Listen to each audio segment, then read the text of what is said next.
Hello, आपण कार्यक्रम सुरू करतो. सगळ्यांनी बसून घ्या.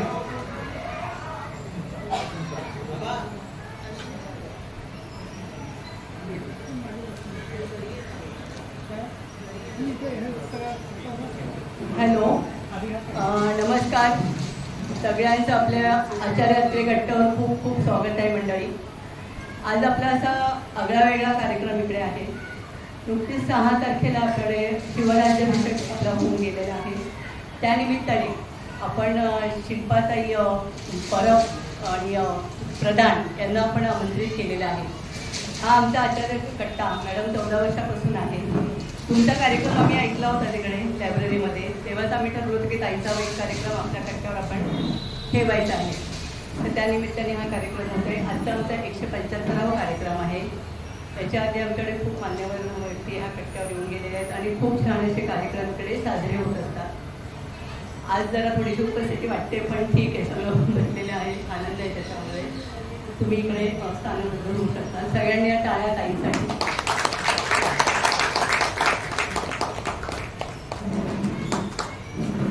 मी हेमा त्रिवेदी यांना बोलवते. त्यांनी तुळशीचं झाड देऊन त्यांचं स्वागत करूया. हेमा त्रिवेदी.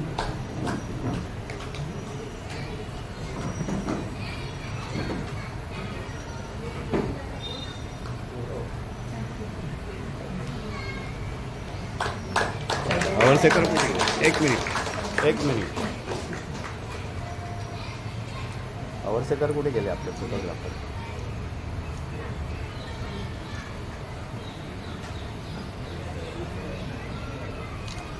थँक्यू. ठीक आहे. तर जास्त वेळ नाही घेता, ऑलरेडी 6 वाजलेले आहेत. तर आपल्याकडे नितीन जाधव हे ताईंची ओळख करून देणार आहे. नितीन.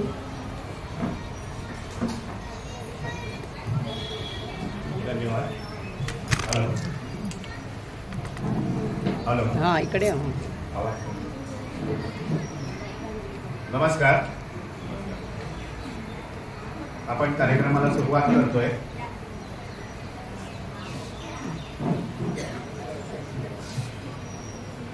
मंगल देशा पवित्र देशा महाराष्ट्र देशा, प्रणाम घ्यावा माझा आशय महाराष्ट्र देशा.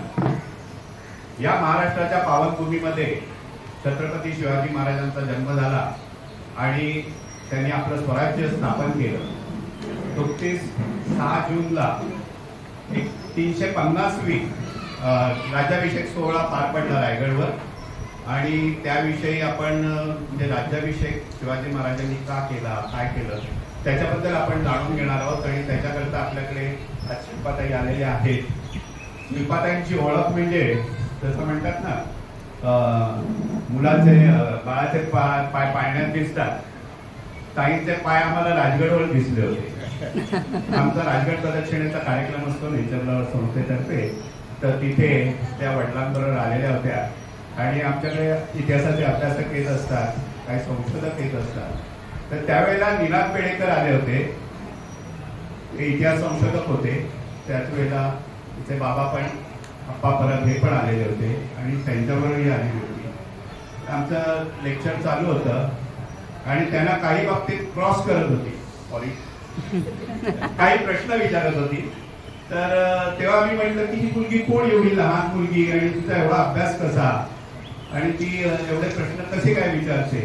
नंतर कळलं की ती अप्पांची मुलगी होती. ताईंचा इतिहासाचा चांगला अभ्यास आहे. त्या सानेगुरुजी विद्यालयात शिक्षिका म्हणून काम करतात आणि गडकोट किल्ल्यांची भ्रमंती त्या आपल्यासारख्या लोकांना घेऊन करतात. त्यांचे काही लेख सुद्धा पुस्तकात प्रकाशित झालेले आहेत, पेपरमध्ये आलेले आहेत. त्यांनी मला सांगितलं होतं की माझी माहिती जास्त काय देऊ नको, माझ्या वक्तृत्वावरनं तुम्हाला काय आहे ती माझी माहिती कळेल. तर आता जास्त वेळ न घालवता मी त्यांना विनंती करतो की कार्यक्रमाला सुरुवात करावी.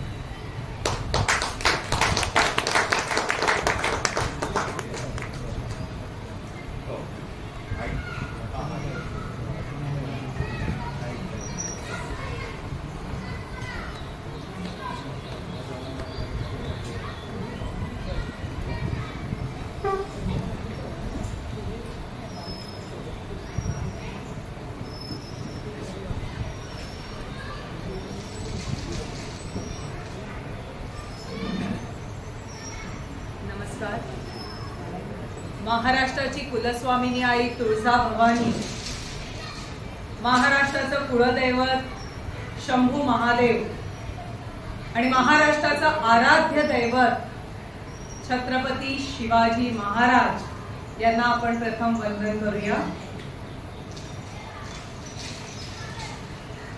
छत्रपती शिवाजी महाराज म्हटलं की अर्थातच आपल्या मनामध्ये एक अभिमानाची मूर्ती उभी राहते.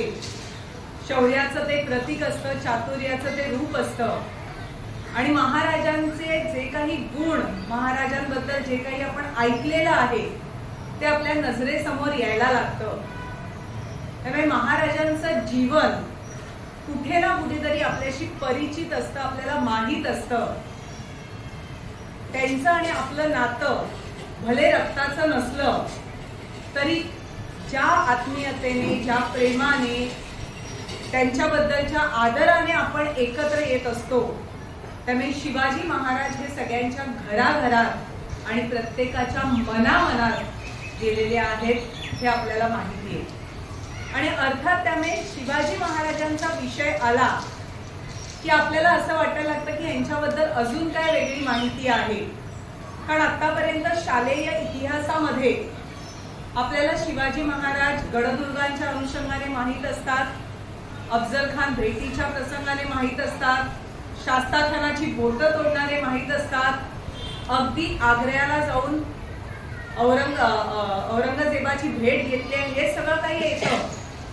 पण तेवढं ऐकून सुद्धा शिवाजी महाराजांबद्दल अजून काहीतरी नवीन कळावं, त्यांच्याबद्दल अजून माहिती असावी असा एक विचार मनामध्ये येतो.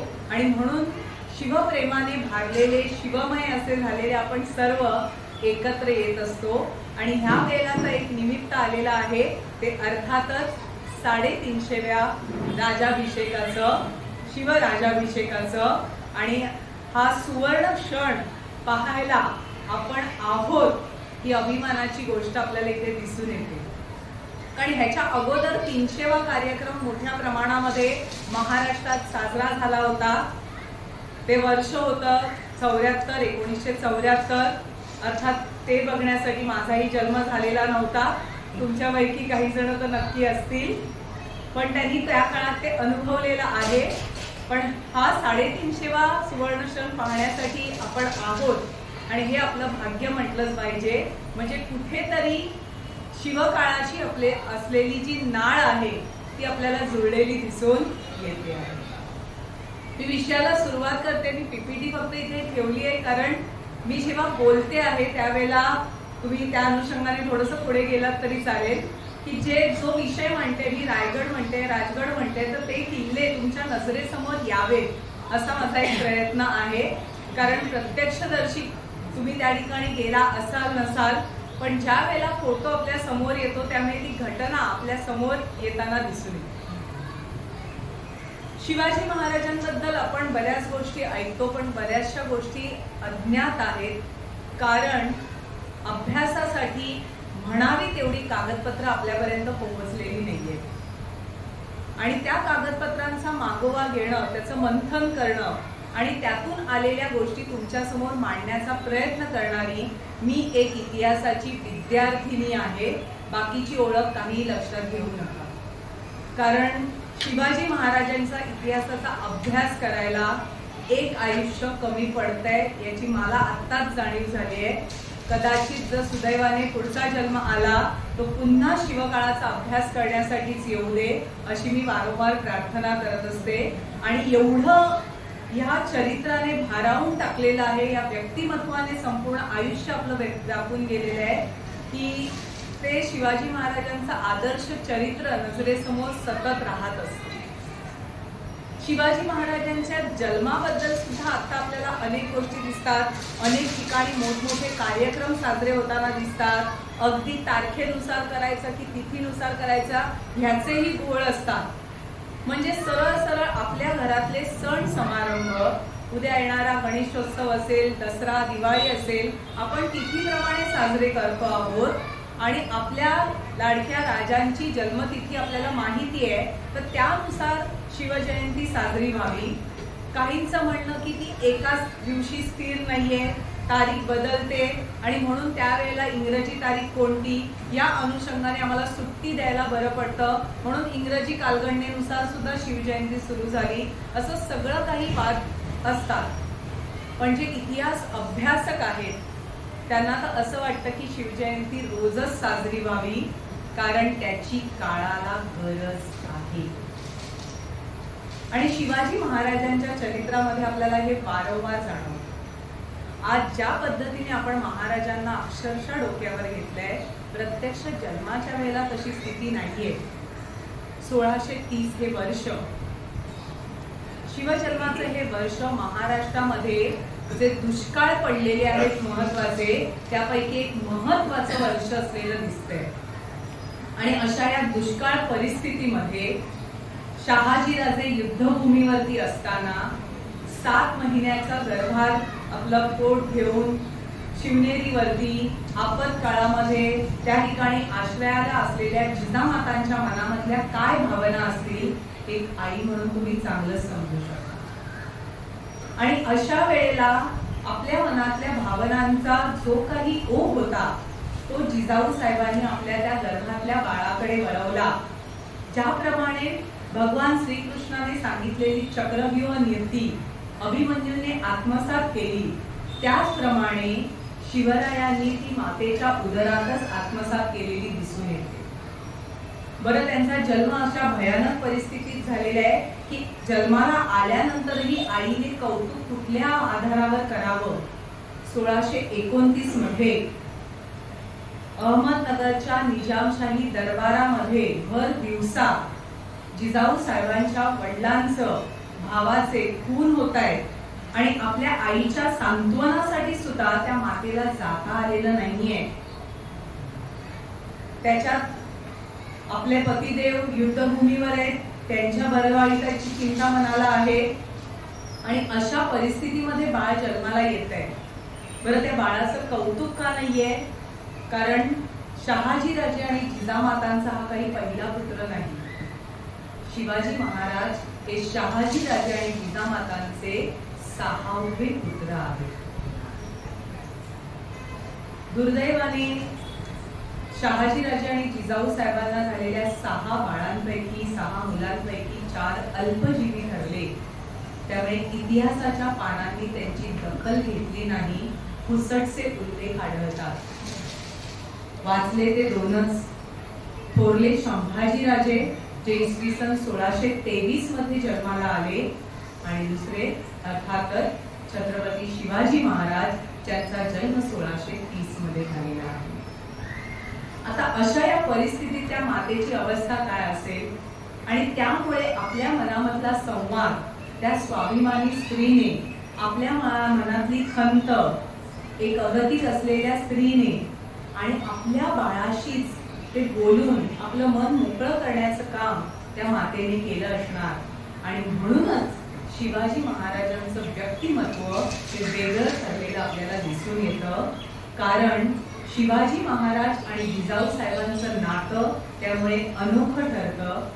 अर्थात आपल्याला माहिती आहे की आपल्या बाळाला इतर कोणापेक्षा आई 9 महिने जास्त ओळखत असते. ज्या वेळेला त्या बाळाने बीज धारण केलेलं असतं तेव्हापासूनचा तिचा संवाद त्याच्याशी सुरू होतो आणि त्या सगळ्या घडामोडी जिजाऊ साहेबांनी आपल्या या बाळापर्यंत पोहोचवल्या. त्यातूनच शिवाजी महाराजांमध्ये असलेला स्वयंप्रकाशितपणा स्फुल्लिंग स्वरूप झाला आणि आदर्श व्यक्तिमत्व घडलं गेलेलं आपल्याला दिसून येतं.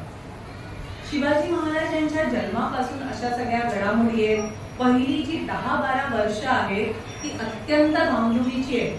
शहाजीराजे निजामशाही वाचवण्याचा प्रयत्न करतायत, त्यामुळे जिजामाता आणि बाळशिवांची सुद्धा अवस्था बिकट आहे.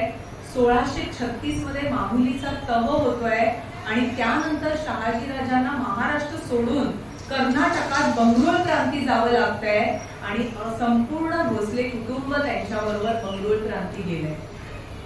तिथे गेल्यानंतर थोडीशी स्थिर स्थावरता या कुटुंबाला मिळालेली आपल्याला दिसते आणि त्या काळामध्ये कवी परमानंद नेवासकर यांनी लिहिलेल्या शिवभारत या संस्कृत ग्रंथात असा उल्लेख आहे की शिवाजी महाराजांना त्या ठिकाणी लिहायला वाचायला शिकवलं, त्यांना घोड्यावर बसायला शिकवलं, त्यांना शस्त्र चालवायला शिकवलं आणि अशा सगळ्या प्रकारचं ज्ञान शहाजी राजांनी स्वतः शिवाजी महाराजांना आपल्या देखरेखीखाली पूर्ण करायला लावलं.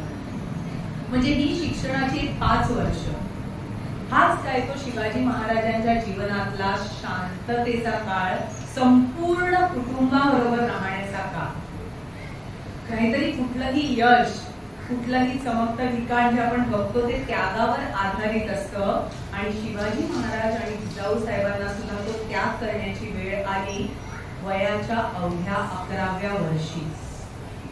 संपूर्ण भोसले कुटुंब बंगळूर प्रांती असताना बाळ शिवांना घेऊन जिजाऊ साहेब महाराष्ट्रामध्ये आल्या आणि महाराष्ट्रात आल्यानंतर शिवाजी महाराजांची जडणघडण व्हायला लागली आणि तिथूनच आपल्याला शिवाजी महाराजांच्या व्यक्तिमत्वाला आकार मिळालेला दिसतो.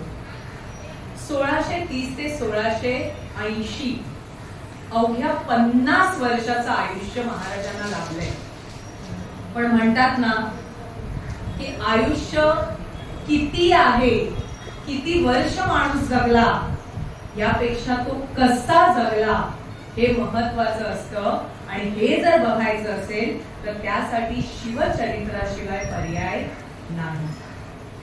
या 50 वर्षाच्या आयुष्यात महाराजांनी जे काही निर्माण केलं ते बघून आपल्याला मनात शंका येते की आपल्याला मिळालेल्या आयुष्याचं आपण काय केलंय.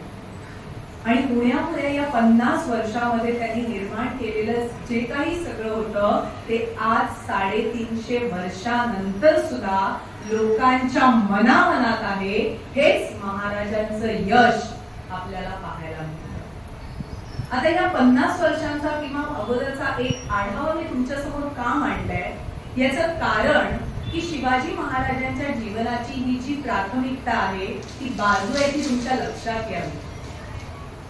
आता या 50 वर्षांच्या आयुष्यात अनेक प्रसंग त्यांच्या जीवनात घडलेले आहेत. काही महत्वाचे प्रसंग तुम्हाला माहिती आहे, काही राजकीय दृष्टिकोनातून आहेत, काही समाज सुधारणेच्या दृष्टिकोनातून आहेत, काही सामाजिक भूमिकेतून आहेत. असे अनेक प्रसंग आपल्याला दिसून येतात आणि या सर्व प्रसंगांपैकी महत्वाचा प्रसंग ठरतो तो अर्थात शिवराजाभिषेक. प्रतिपश्चंद्र लेखेव वर्धिष्णु विश्ववंदिता शाह सुनो शिव ऐशा मुद्रा भद्राय राजते. प्रतिपदेच्या चंद्राप्रमाणे वाढत जाणारी, विश्वाला वंदनीय ठरणारी शहाजी राजांचा मुलगा शिव म्हणजे शिवाजी महाराजांचं मूळ नाव यांची ही मुद्रा कल्याणकारी ठरो असं अभय महाराजांनी आपल्याला राजमुद्रेतूनच दिलेला आहे. आणि अशी ही मुद्रा त्यांनी जी मांडली तो प्रसंग होता तो अर्थात शिवराजाभिषेकाने विधित केलेला, त्याच्यावर शिक्कामोर्तब केलेला.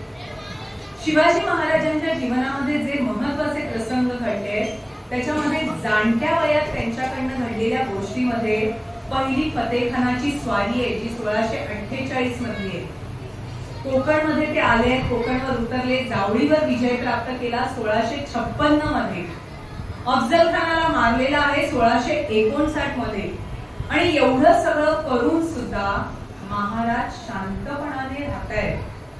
अफजल खानाच्या बाबतीतली घटना ही इतकी महत्वाची होती की या घटनेची दखल फक्त हिंदुस्थानात नाही तर पार इंग्लंड पर्यंत घेतली गेली होती.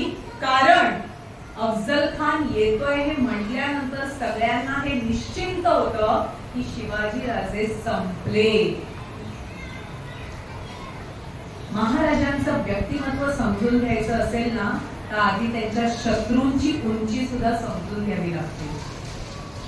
अफजल खानाला आपण फक्त एवढंच ओळखतो की महाराजांनी त्याचा कोथळा बाहेर काढला. अफजल खान सामान्य नाहीये. या अफजल खानाचा दरारा संपूर्ण दक्षिण हिंदुस्थानात आहे. कागदपत्र सांगतायत की श्रीलंकेमधले अधिकारी सुद्धा अफजल खानाचं नाव ऐकलं की थरथरा कापायचे. आणि त्याच्या क्रूरतेची सीमा ती तर किती. ज्या वेळेला महाराजांवरती मोहीम निघाली आहे, कदाचित त्याने काळाची पावलं ओळखली असतील आणि म्हणूनच त्याने आपल्या संपूर्ण जनानखानाला निपटून टाकलं, आपल्या 60 पत्नींना मारलंय आणि मग तो विजापुरातून बाहेर पडलाय. असा क्रूर कर्म असलेला हा अफजल खान महाराजांवर येतोय म्हटल्यावर महाराजांकडनं आता पुढे काहीच होऊ शकत नाही, त्यांचं अस्तित्व संपलं अशी सगळ्यांची भूमिका होणं स्वाभाविक होतं. आणि असं हे सगळं घडलंही असतं. पण महाराजांनी खेळलेला डाव, आखलेली रणनीती, या सगळ्याची जी सुरुवात आहे ती 1 वर्ष अगोदर झाली आहे. 1659 मध्ये जरी अफजल खान येत असला तरी ह्या सगळ्याची बातमी शहाजी राजांना 1658 मध्ये मिळते आणि महाराजांना ते बंगळुरूला बोलावून घेत आहेत रणनीती ठरवण्यासाठी.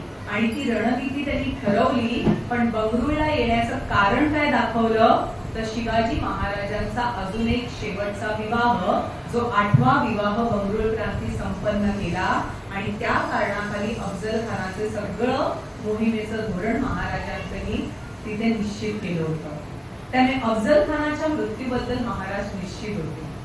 आता या अशा अफजल खानाला मारल्यानंतर सगळीकडे महाराजांचं नाव पोहोचलंय.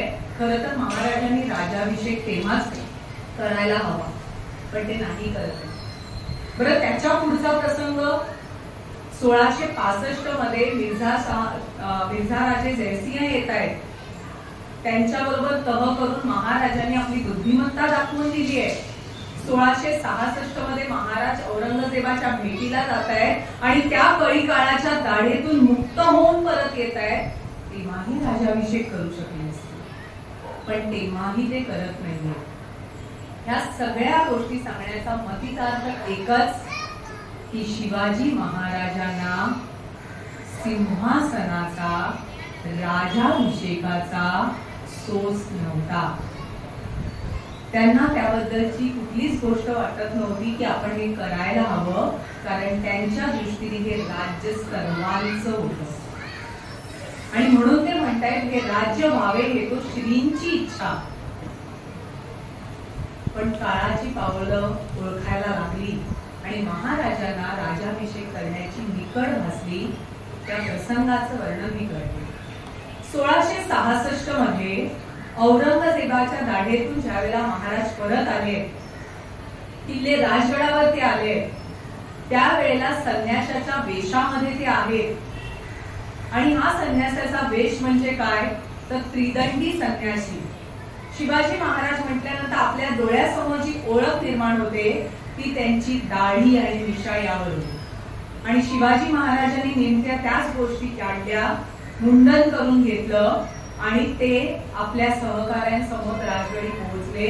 अर्थात 9 वर्षाच्या शंभू राजांना पाठी मथुरेला ठेवून. राजे पण एवढं सहजासहजी आणि पचवता येण्यासारखं नसतं. किल्ले राजगडावर आल्यानंतर सुद्धा शिवाजी महाराजांना सगळ्यांना सांगावं लागलं शंभू महाराजांचा काळ झाला. औरंगजेबाला खात्री पटावी म्हणून आपल्या 9 वर्षाच्या लेकराचं श्राद्ध या राजाला घालावं लागलं. आणि हे सगळं झाल्यानंतर औरंगजेबाने शोध थांबवला आणि मग संभाजी महाराज महाराष्ट्रात येऊ शकले. त्यामुळे राजे पण काय असतं हे महाराजांनी अनुभवलेलं होतं.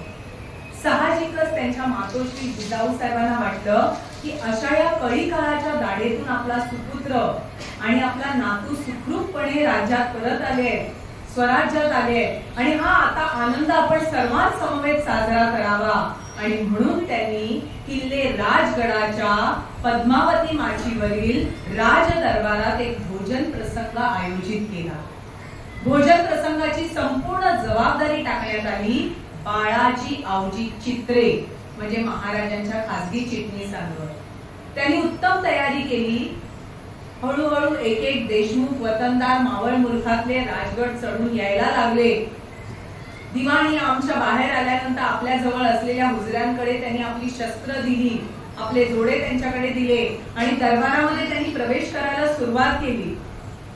आलेले देशमुख वतनदार एकमेकांशी बोलत होते आणि आतमधली सजावट, आतमध्ये सगळं जे काही मांडलेलं होतं तिकडे त्यांची नजर गेली आणि त्याच्यातल्या 2-4 जणांनी विचारलं की या ठिकाणी चौरंग मांडले, चांदीची ताटं आहेत, हा सगळा थाट आम्हाला दिसतोय, पण या 2 रांगांच्या मध्यभागी उंचावर असलेलं ते जे स्थान आहे, तो चौरंग आहे, तो कोणासाठी आहे? बाळाजींनी अगदीने सांगितलं, कोणासाठी म्हणजे काय? अर्थात शिवाजी राजांसाठी. आलेल्या देशमुख मावळ मुलखातल्या त्या वतनदारांमध्ये कुजबूज सुरू झाली आणि 2-4 जणांनी पटकन म्हटलंही, कोण शिवाजी राजे? यांना कोणी राजे हा किताब दिला? यांना कोणी एवढं मोठं केलं? म्हणजे त्यांचं स्थान आमच्या बरोबरीचं असायला हवं, कारण आम्ही या मावळ मुलखातले राजे आहोत. आम्हाला निजामशाहीकडनं खिलतीची वस्त्र मिळाली आहे, आम्हाला आदिलशहाकडनं पद मिळालंय, आम्हाला मुघलांकडनं मनसब मिळाली आहे. यांना कुठून काय मिळालंय? हा प्रश्न तिथे विचारला गेला.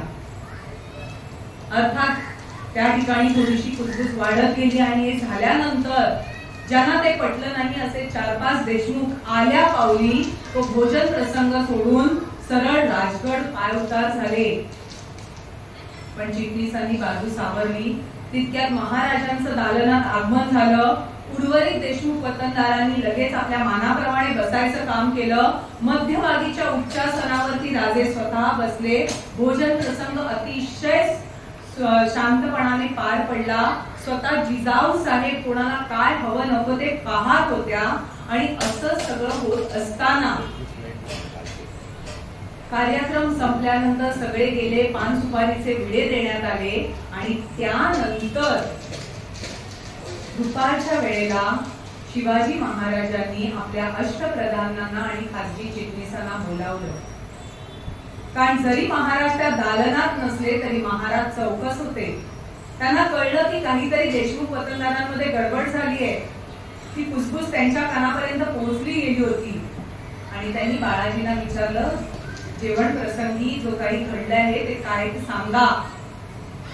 बाळाजींनी थोडस टाळायचा प्रयत्न केला, पण महाराजांनी करड्या शब्दात सांगितल्यावर त्यांना सांगावं लागलं. आणि महाराजांच्या मनामध्ये त्यावेळेला एक भाव निर्माण झाला की आपण जे काही स्वराज्याचा संसार मांडतोय तो इकडच्या लोकांसाठी आहे, या आसमंतातल्या लोकांसाठी आहे. स्वतंत्रतेने या लोकांना जगता यावं म्हणून आहे आणि त्याची यांना चाड नाही. अजूनही हे आदिलशाह आणि निजामशाहकडनं मिळालेल्या वस्त्रांवरच खुश आहेत. अजूनही मुघलांकडनं मिळणाऱ्या मनसबदारीवरच खुश आहेत. त्यांचा स्वाभिमान जागृत होणार कधी? आणि हे त्यांच्या मनात आल्यानंतर साहजिकच त्यांनी अष्टप्रधानांना आणि सगळ्यांना विचारलं, यावर उपाय काय? अष्टप्रधान एकमेकांकडे बघायला लागले आणि कोणीच काही बोलत नाही. हे बघितल्यानंतर महाराजांचे खासगी चिटणीस बाळाजीरावजी पुढे आले आणि महाराजांना आणि उद्देशून इतरांना म्हणाले की महाराज, आपल्या नावास छत्र सिंहासन हवे. शिवदिग्विजय नावाची एक बखर आहे आणि त्या बखरीमध्ये हा संपूर्ण प्रसंग दिलेला आहे. बाळाजींनी ज्या वेळेला म्हटलं की छत्र सिंहासन हवे, त्यावेळेला राजाभिषेकाच्या कल्पनेचं बीज रोवलं गेलं. महाराजांच्याही लक्षात आलं की जर आपण स्वतःला स्वयंघोषित राजे म्हणून घेतलं नाही तर हे मावळ मुलखातले देशमुख आपल्या हाताखाली कधीही येणार नाहीत. आपल्याला कायदा सुव्यवस्था राखता येणार नाही, यांच्यावर अधिकार गाजवता येणार नाहीत, आपलं म्हणणं यांना सांगता येणार नाही, पटवून देता येणार नाही, त्यांच्यावरती लादता येणार नाही. आपण कोणत्याही बादशाहीकडनं खिलतीची वस्त्र घेऊ शकत नाही. त्यामुळे आपल्याला स्वतःलाच राजाभिषेक करून घ्यायला हवा. आता इथे हा राजाभिषेकाचा विचार आल्यानंतर मग महाराजांनी लगेच राजाभिषेक केलेला नाहीये. त्यातही पुढचे प्रसंग आपल्याला दिसत आहेत. कारण महाराजांना जे काही करायचं असायचं त्यासाठी त्यांचं पक्क नियोजन असायचं. महाराजांनी आपल्या संपूर्ण स्वराज्याचा आढावा घेतला. जर शत्रूचं आक्रमण झालं तर स्वराज्याला त्याला तोंड देण्याची तेवढी धमक आहे का, तेवढी आपली तयारी आहे की नाही याची पाहणी केली. सैन्य भरती वाढवली, प्रत्येक गडावरती आवश्यक असलेली कुमक पाठवली. शिवाजी महाराजांनी अगदी शेवटच्या काळापर्यंत म्हणजे 1673 मधलं पत्र सुद्धा सांगतंय की महाराजांनी बांधारीवरच्या किल्ल्यांना जाऊन स्वतः भेटी दिल्या. बांधारीवरचे किल्ले म्हणजे काय, सरहद्दीवरचे, आणि तिकडची सुरक्षा व्यवस्था चोख आहे की नाही हे पाहिलं आणि मगच ते किल्ले रायगडावरती आले. त्यामुळे अशा प्रकारचं सगळं नियोजन महाराजांनी केलेलं दिसून येत आहे. आता सगळ्यात महत्वाचा प्रश्न आला की राजाभिषेक करायचा, मराठी साम्राज्याची स्थापना करायची. मग हे करत असताना त्याला साजेस असं आपल्याला सिंहासनाची जागा हवी, तख्ताचा गड हवा. मग तो कुठला? छत्रपती शिवाजी महाराजांचं वास्तव्य तोपर्यंत किल्ले राजगडावर होतं. बरेच जण रायगड आणि राजगडामध्ये गफलत करतात. किल्ले राजगड स्वराज्याची पहिली राजधानी पुण्यापासून 50 किलोमीटर अंतरावर आहे. या ठिकाणी महाराजांनी आपल्या आयुष्यातली महत्वाची 27 वर्ष घालवलेली आपल्याला दिसून येतात. महाराजांच्या जीवनातले सगळे महत्वाचे प्रसंग आपल्याला किल्ले राजगडाच्या साक्षीने घडलेले दिसून येतात. शिवाजी महाराजांनी राजगडवरती प्रारंभीच्या काळापासून आपले पकड ठेवली होती, कारण राजगड हा स्वराज्यात आलेला दुसरा किल्ला होता. पहिला किल्ला कोणता? माफ करा, शिक्षिका असल्यामुळे थोड्याशा चुका करायची सवय आहे. पहिला किल्ला तोरणा नाही. स्वराज्यात दाखल झालेला पहिला किल्ला 1645 मधला सिंहगड. दुसरा किल्ला आहे जो त्या काळात ओळखला जातोय मुरुम देवगड, किंवा त्या किल्ल्याला शहामृगगड असंही नाव होतं. महाराजांनी तो किल्ला बेवसाऊ आहे, कोणी तिथे जात नाहीये बघितलं, आणि लोकांची संचणी म्हणजे सैन्याची जमवाजमव त्या ठिकाणी सुरू केली, सैन्य प्रशिक्षण सुरू केलं. हा मुरुम देवगड म्हणजेच अर्थात राजांचा गड, गडांचा राजा, किल्ले राजगड. आणि तिसरा किल्ला जो स्वराज्यात आलाय, जो तुमच्या आमच्या परिचयाचा आहे, तो आहे तोरणा. मग आता इतिहासात असं का म्हटलंय याचं कारण, तोरण वृक्षावरून या किल्ल्याला स्थानिक नाव तोरणा मिळालेलं होतं. त्याच्या आकारमानामुळे महाराजांनी त्याचं नाव ठेवलं किल्ले प्रचंडगड. पण इतिहासामध्ये एक वाक्य नमूद झालं आणि आम्ही शालेय काळापासून ते लक्षात ठेवलं. शिवाजी महाराजांनी तोरणा जिंकून स्वराज्याचे तोरण बांधले. तोरण बांधणे म्हणजे दरवाजाला तोरण बांधणे नाहीये. तोरण बांधणे हा मराठीतला वाक्प्रचार आहे. त्याचा अर्थ आहे युद्धासाठी शत्रूला ललकारणे, आव्हान देणे. कारण तोरणा जिंकल्यानंतर आदिलशाहीमध्ये खळबळ माजली. शिरवळच्या सुभेदाराला खलिता आला की तुमच्या भागातला, मावळ मुलखातला एक महत्वाचा किल्ला शिवाजी राजे घेतायत आणि तुम्ही काय करताय. त्यामुळे आदिलशाही दरबाराला जाग आली की तोरणा घेतल्यानंतर, आणि महाराजांनी त्यांना आव्हान केलं की मी युद्धासाठी तयार आहे, तुम्हाला ज्याला कोणाला पाठवायचे ते पाठवा. आणि म्हणून आपल्याला इतिहासामध्ये ते तोरण बांधणं आलेलं दिसून येतं. शिवाजी महाराजांनी तोरण्याच्या समोरचा राजगड राजधानी म्हणूनच ठेवलेला होता, पण त्याच्यावरती राजाभिषेक वगैरे प्रसंग झाले नव्हते. पण महाराजांच्या पदस्पर्शाने पवित्र झालेला हा किल्ला होता. पण ज्या वेळेला राजाभिषेकाचा विचार आला तेव्हा गडावर येणारी लोक, भविष्यात होणाऱ्या सगळ्या भेटीगाठी यासाठी किल्ले राजगड उपयुक्त ठरणार नव्हता. पण किल्ले राजगडाची नैसर्गिक रचना. ह्या किल्ल्यामध्ये एकंदरीत 4 उपकिल्ले पडतात. पद्मावती माची, सुवेळा माची, संजीवन माची आणि बाले किल्ला. निसर्ग हस्त असा बाले किल्ला किल्ले राजगडाला लाभलेला आहे.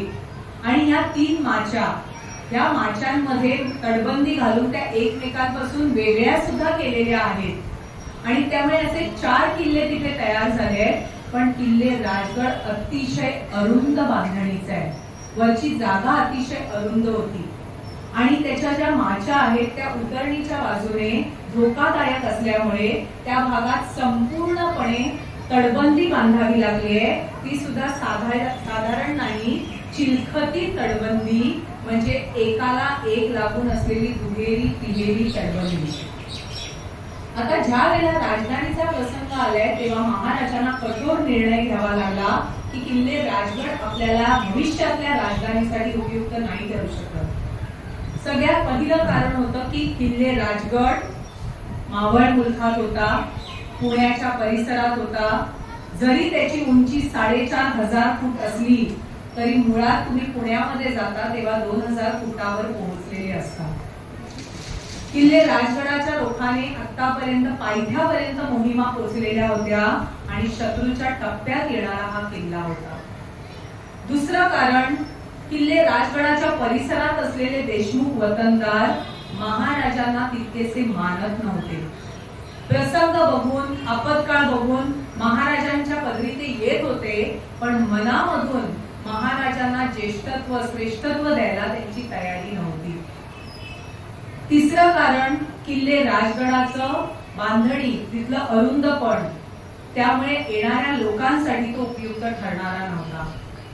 आणि या सगळ्याचा सारासार विचार करून शिवाजी महाराजांनी आपल्या ताब्यात असलेल्या गडकोटांचा मागोवा घ्यायचं काम केलं आणि राजधानी म्हणून त्यांच्या मनाप्रमाणे त्यांनी निवड केली ती परशुरामाने निर्माण केलेल्या अपरांत भूमीमधल्या किल्ले रायरीची.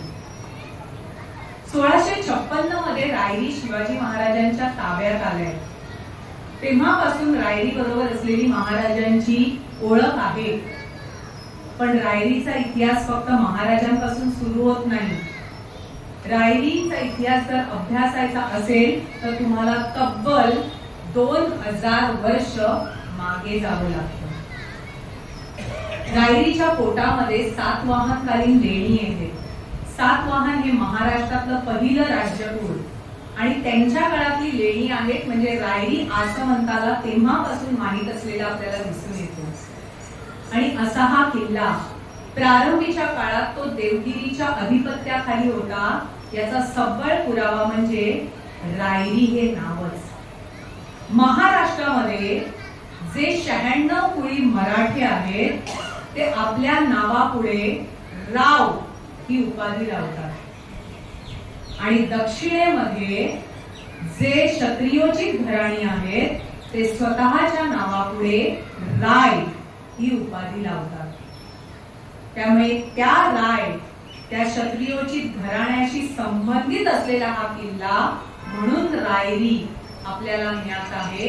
रायरेश्वर हाही आपल्याला माहिती आहे. म्हणजे महाराष्ट्रापर्यंत विजयनगरच्या हिंदू साम्राज्याची सत्ता होती याची भौगोलिक साक्ष या नावांवरून पडते. विजयनगरच्या नंतर या भागामध्ये उत्तर कोकणामधलं एक महत्वाचं राजघराणं रायरीशी संबंधित होतं. ते म्हणजे जावळीचे मोरे. जावळीच्या मोऱ्यांचा एक स्वतंत्र वेगळा अभ्यासाचा विषय आहे.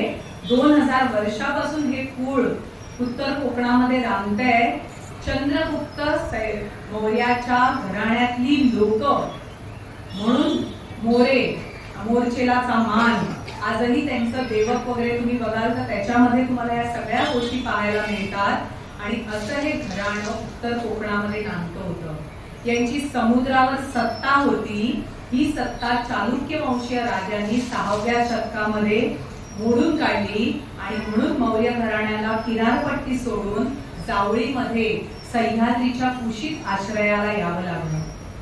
इसवी सन 1500 मध्ये या घराण्यातल्या एका कर्त्या पुरुषाने आपल्या 7 पुत्रांना आपल्या राज्याची वाटणी करून दिली आणि ती घराणी पुढे तिथे नांदती झाली.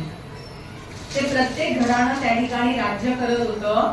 पण हे 7ही जण एकमेकांशी सलोख्याचे संबंध राखून होतं आणि ते संबंध राखत असताना एकमेकांना विचारून त्या ठिकाणी कार्य करायचं असं मातब्बर घराणं. या जावळीच्या मोऱ्यांना महाराजांनी 56 मध्ये हरवलं होतं आणि रायरी ताब्यात घेतलेला होता. महाराज ज्यावेळेला रायरीवर आले तेव्हा गड चौअंगाने त्यांनी पाहिला. सह्याद्रीच्या मूळ रांगेपासून लांब असलेला हा किल्ला, 3 बाजूने काळ नदीने वेढलेला हा किल्ला, जणू शिवलिंग स्वरूप अशा त्या रायगडाला काळ नदीने नागरूपी पणाने विळखा घालून संरक्षित केले असं हे ठिकाण महाराजांना भावलं. महाराजांना आपली राजधानी कोकणातच हवी होती, कारण महाराजांची काळाच्या पुढे पाहणारी दूरदृष्टी. भविष्यात त्यांना आरमाराबद्दलची खात्री होती.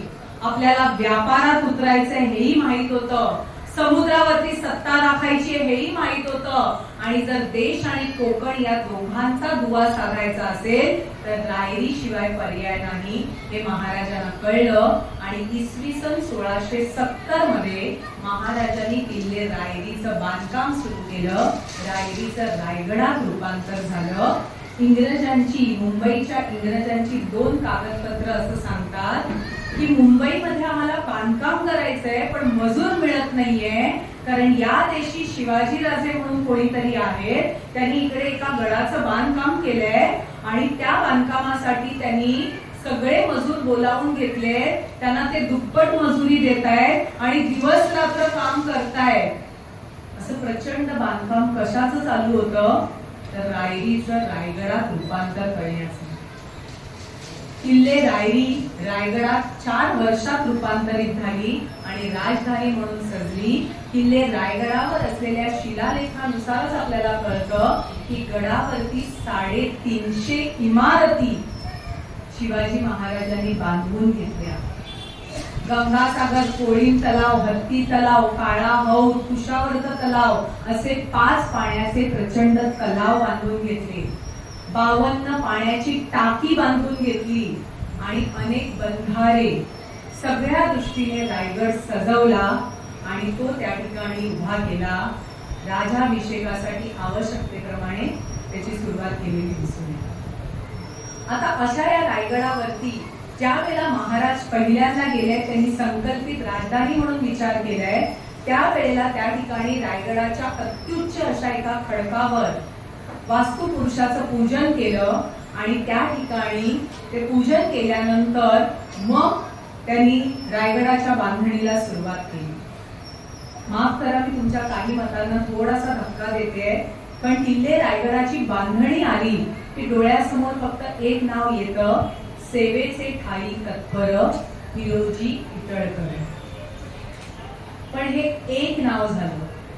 प्रत्यक्षात रायगडाचा जेव्हा तुम्ही विचार करता, त्याची आजची जी बांधणी आपल्याला दिसते, या बांधणी मागचे खरे शिल्पकार, या बांधणी मागचे जे खरे इंजिनियर किंवा आर्किटेक्ट आहेत, त्यामध्ये अजून 2 नावं महत्वाची येतात. एक आहेत स्वराज्याचे पंतप्रधान मोरोपंत पिंगळे आणि दुसरे आहेत अर्जोजी यादव. मोरोपंत पिंगळे यांनी याच्या अगोदर प्रतापगड किल्ला सुद्धा बांधलेला होता. किल्ले रायगडाचे ते इंजिनियर आहेत आणि अर्जोजी यादव आर्किटेक्ट. या दोघांनी आखून दिलेल्या नकाशांप्रमाणे तसं बांधकाम उभं करण्याचं काम मुकादम असलेल्या हिरोजी इटळकरांनी केलेलं आपल्याला दिसून येतं आणि त्याप्रमाणे ते बांधकाम त्यांनी पूर्ण केलं. महाराजांना त्यामुळे संतोषही झाला आणि हिरोजींची मागणी त्यांनी मान्य करून घेतली आणि पायरीवरती त्यांना शिलालेख कोरायला अनुमती दिली. त्यामुळे किल्ले रायरीच्या अनुषंगाने आपल्याला हा उल्लेख सापडतो.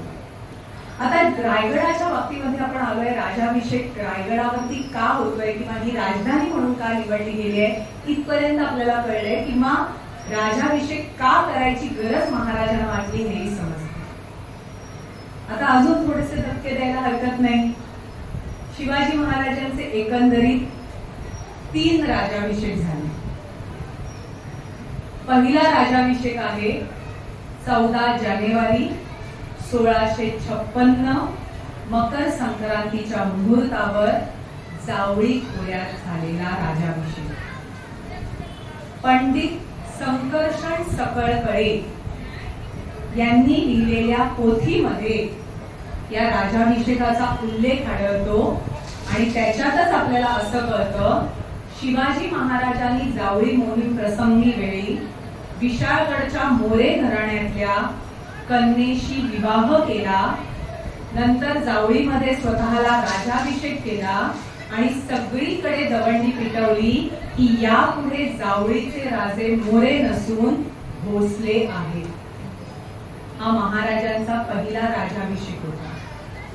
त्यानंतर आपल्याला ज्ञात असलेला, सगळ्यांना माहीत असलेला असा राजाभिषेक म्हणजे अर्थातच जो तारखेप्रमाणे 6 जून 1674 रोजी होतोय आणि तिथीप्रमाणे ज्येष्ठ शुद्ध द्वादशी आणि त्रयोदशीला संपन्न झालेला शके 1596 मधला राजाभिषेक आहे. आणि तिसरा राजाभिषेक याच्यानंतर काही दिवसांनी तांत्रिक पद्धतीने करावा लागला. पण आपण विस्ताराने पाहणार आहोत तो अर्थातच दुसऱ्या राजाभिषेकाबद्दल. महाराजांनी राजाभिषेक करायचं ठरवलं. आता सगळ्यात मोठा प्रश्न निर्माण झाला, राजाभिषेक संपन्न करणार कोण? आणि त्या वेळेला शोध सुरू झाला. महाराष्ट्रामध्ये विद्वानांची कमतरता नव्हती, ब्राह्मण वर्गाचीही कमतरता नव्हती. पण एक लक्षात घ्या, 12व्या शतकातल्या देवगिरीच्या यादवांनंतर महाराष्ट्रामध्ये एकही हिंदू राजा झालेला नाही. त्यामुळे 300 वर्ष महाराष्ट्राला राजेपण, राजाभिषेक याची कल्पना नाहीये. आणि त्यामुळे मग महाराजांना अर्थातच राजाभिषेकासाठी जावं लागलं, विचार करावा लागलाय तो काशीच्या पंडितांपर्यंत, तिथल्या विद्वानांपर्यंत. आता महाराज सरळ तिथे पोहोचलेले नाहीये, तर काशीचे विद्वान पंडित विश्वेश्वर, दिनकर, गागा भट्ट हे आपल्याला माहिती आहेत. यांचं आगमन महाराष्ट्रात होत आहे आणि राजाभिषेकाच्या अगोदर पासून महाराजांची आणि त्यांची ओळख आहे. धार्मिक न्याय निवाड्यांच्या वेळेला गागा भट्टांचं महाराष्ट्रात आगमन झालेलं आहे. त्यांच्याशी ते चर्चा करता आहेत आणि कायस्थ या जमातीच्या अनुषंगाने एक महत्वाचा निर्णय गागा भट्टांनी दिलेला दिसून येतोय. कायस्थ धर्म प्रदीप नावाचा ग्रंथ सुद्धा त्यासाठी त्यांनी लिहिलेला होता. आणि या वेळेला महाराजांचा आणि गागा भट्टांचा जास्त जवळून परिचय झाला, कारण या कायस्थ ज्ञातीमधले महाराजांचे खासगी चिटणीस बाळाजी आवजी तिथे प्रमुख होते. बाळाजी आवजी चित्रे कायस्थ ही जमात म्हणजे चंद्रसेनीय कायस्थ प्रभू CKP या नावाने सुद्धा ते ओळखले जातात. आणि त्यांना काही धार्मिक अधिकार आहेत हे सिद्ध करण्याचं काम गागा भट्टांनी स्वतः केलेलं होतं आणि त्या प्रसंगाच्या वेळेला ही ओळख जास्त वाढली.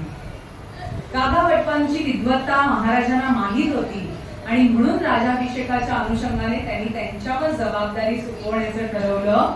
गागा भट्टांना त्यांनी बोलावलं आणि राजाभिषेकाबद्दलचा आपला विचार सांगितला. गागा भट्ट सुद्धा त्यावेळेला विचारात पडले, कारण त्यांच्याकडे सुद्धा अशा प्रकारची माहिती उपलब्ध नव्हती. पण गागा भट्टांनी ते आव्हान स्वीकारलं.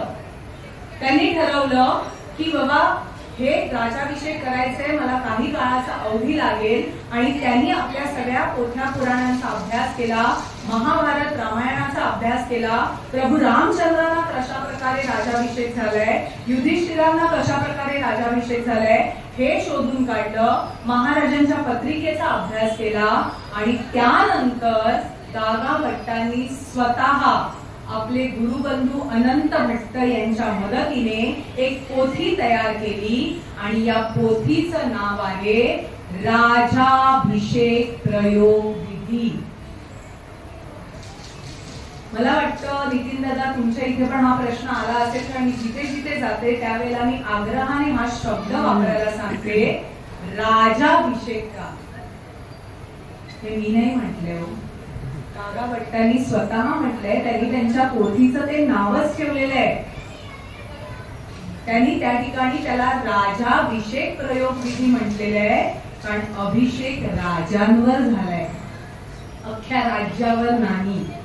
मंदिरामध्ये गेल्यावर मूर्तीवर अभिषेक होतो, अख्ख्या मंदिरावर नाही. राजा म्हणजे राज्य ही संकल्पना पुढे, पण मूळ विचार आपण केला तर त्या पोथीमधला उल्लेख, त्याचं जे नाव आहे ते राजाभिषेक आहे आणि म्हणून त्याचा आग्रह मी धरते, बाकी काही नाही. कारण जे मुळात इतिहासात साधनात आहे त्याचा वापर पुढे व्हावा असं मला वाटतं.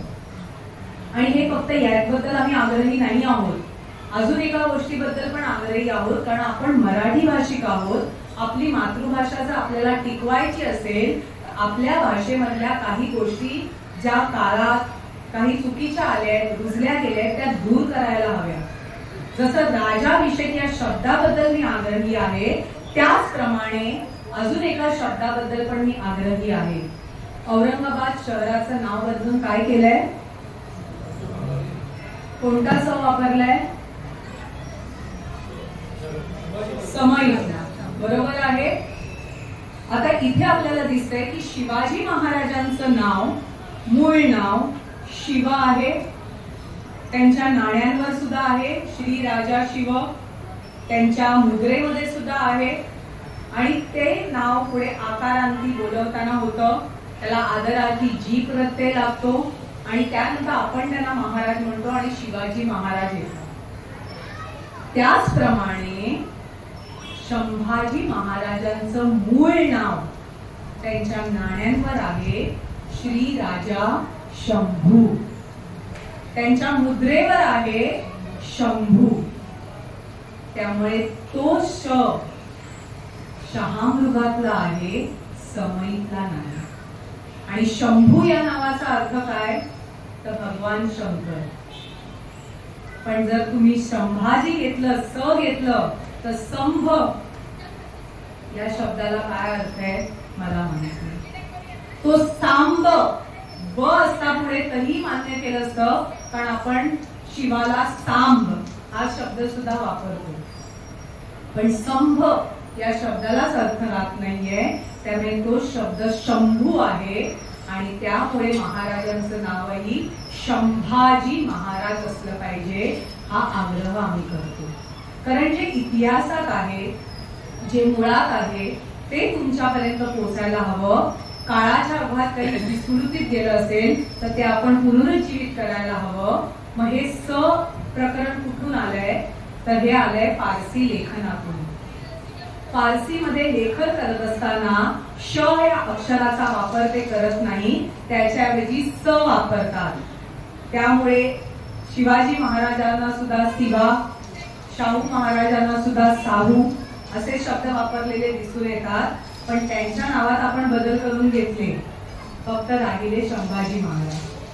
त्यामुळे मूळ इतिहासाकडे बघण्याची आपली दृष्टी ही डोळसपणाची असायला हवी, एवढंच त्याच्या पाठचं उद्दिष्ट आहे. आणि म्हणून तिथे तो शब्द वापरताना शिवराजाभिषेक असावा असं मला वाटतं. कारण राज्याभिषेक आपण वापरतोय, पण राज्यावर अभिषेक होत नाही, राजाला होतो आणि तो राजाभिषेक आपल्याला असायला हवा आहे. आता इथे प्रश्न येतो आहे की गाघा भट्टांनी ही पोथी तयार केली, ह्या पोथीच्या अनुषंगाने त्यांनी महाराजांच्या कुंडलीचा अभ्यास करून विविध ग्रंथातले संदर्भ बघून महाराजांसाठी कशा प्रकारे राजाभिषेक असायला हवा या गोष्टींचा विचार केलाय. कारण राजाभिषेक विधी जरी असला तरी तो त्या राज्यकर्त्यानुसार, त्या व्यक्तीनुसार, त्यांच्या कुंडलीनुसार, त्यातल्या ग्रहस्थानांच्या स्थानानुसार काही बदल करूनच घेतला जातो, कारण तो एक पवित्र मंगल प्रसंग असतो. त्याने शिवाजी महाराजांच्या बाबतीत इथे आपल्याला असं दिसतंय की गागा भट्टांनी ही पोथी तयार करण्याचं काम केलं आणि त्यानुसार ते विधी संपन्न करायला ते किल्ले रायगडावरती आले. शिवाजी महाराजांचंही रायगडावरती आगमन झालं होतं, स्वराज्याची संपूर्ण व्यवस्था त्यांनी पाहिलेली होती. आता प्रश्न निर्माण झाला होता मुहूर्त. कदाचित तुमच्या अपेक्षेपेक्षा मी थोडंसं वेगळं बोलतेय. तुम्हाला अपेक्षित असेल की शिवाजी महाराजांचा उदो उदो करा, जय जयकार करा, शिवराजाभिषेकाला असं घडलं तसं घडलं अशी वर्णनं मी करेन, तसे नाही. कारण मी इतिहास अभ्यासक आहे, मला जे मांडायचं आहे ते त्याच्यावर तुम्ही विचार करावा असं मला वाटतं, वाहावा करावी असं वाटत नाही. मुहूर्त आपल्याकडे 3.5 मुहूर्त आहेत. कुठले? पाडव्याचा आहे, अक्षय तृतीयेचा आहे, विजयादशमीचा आहे. बरोबर आहे. महाराजांनी एकही मुहूर्त राज्याभिषेकाला घेतला नाही. हा प्रश्न आपल्याला का नाही पडत? बरं, जो मुहूर्त घेतलाय तो ऐन पावसाळ्यातला का? हाही विचार आपण का नाही करत? बरं, घेतला तो घेतला, पण कोकणात असलेल्या राजधानीच्या ठिकाणी रायगडावर पाऊस असेल हे महाराजांना माहित नसणार, तरी सुद्धा त्यांनी हा मुहूर्त निवडलाय. याचाच अर्थ महाराजांनी त्याचाही अभ्यास केलेला आहे. त्याच्या पाठी त्याचं काहीतरी कारण आहे हे निश्चित. शिवाजी महाराज कोकणामध्ये आले. कोकणच्या भूमीबद्दल महाराजांना अतीव प्रेम आहे. विदर्भामधून जरी ते आलेले असले, देशावर त्यांचा वावर असला तरी कोकणच्या भूमीकडे ते वाहत आहेत, ती सुरक्षिततेचा उपाय म्हणून. आणि इतिहासाने आपल्याला स्पष्ट करून सांगितलेले आहे की ज्या ज्या वेळेला महाराष्ट्रावरती आक्रमण झाली आहे त्या वेळेला महाराष्ट्रातल्या लोकांना आश्रयासाठी अपरांत भूमीकडे जावं लागलं. कारण एका बाजूला 3,500 फुटाची सह्याद्री पर्वताची रांग आणि दुसऱ्या बाजूला सिंधू सागर आहे, आणि म्हणून ही जागा सुरक्षित आणि धोक्याची होती. राजधानीसाठी म्हणून महाराजांनी याच परिसरातला किल्ला निवडला. आणि कोकणामध्ये असलेल्या चालीरीतींची महाराज परिचयाचे होते, ओळखीचे होते. महाराजांना तेव्हा जाणवलं की आपल्या प्रजेमध्ये, आपल्या सैन्यामध्ये सगळ्यात जास्त भरणा आहे तो शेतकऱ्यांचा. आपलं राज्य हे शेतकऱ्यांच्या अनुषंगाने आहे, आणि या शेतकऱ्यांना 3.5 मुहूर्त लक्षात नाही राहणार. त्यांच्या लक्षात एकच गोष्ट राहते, पाऊस कधी सुरू होतो.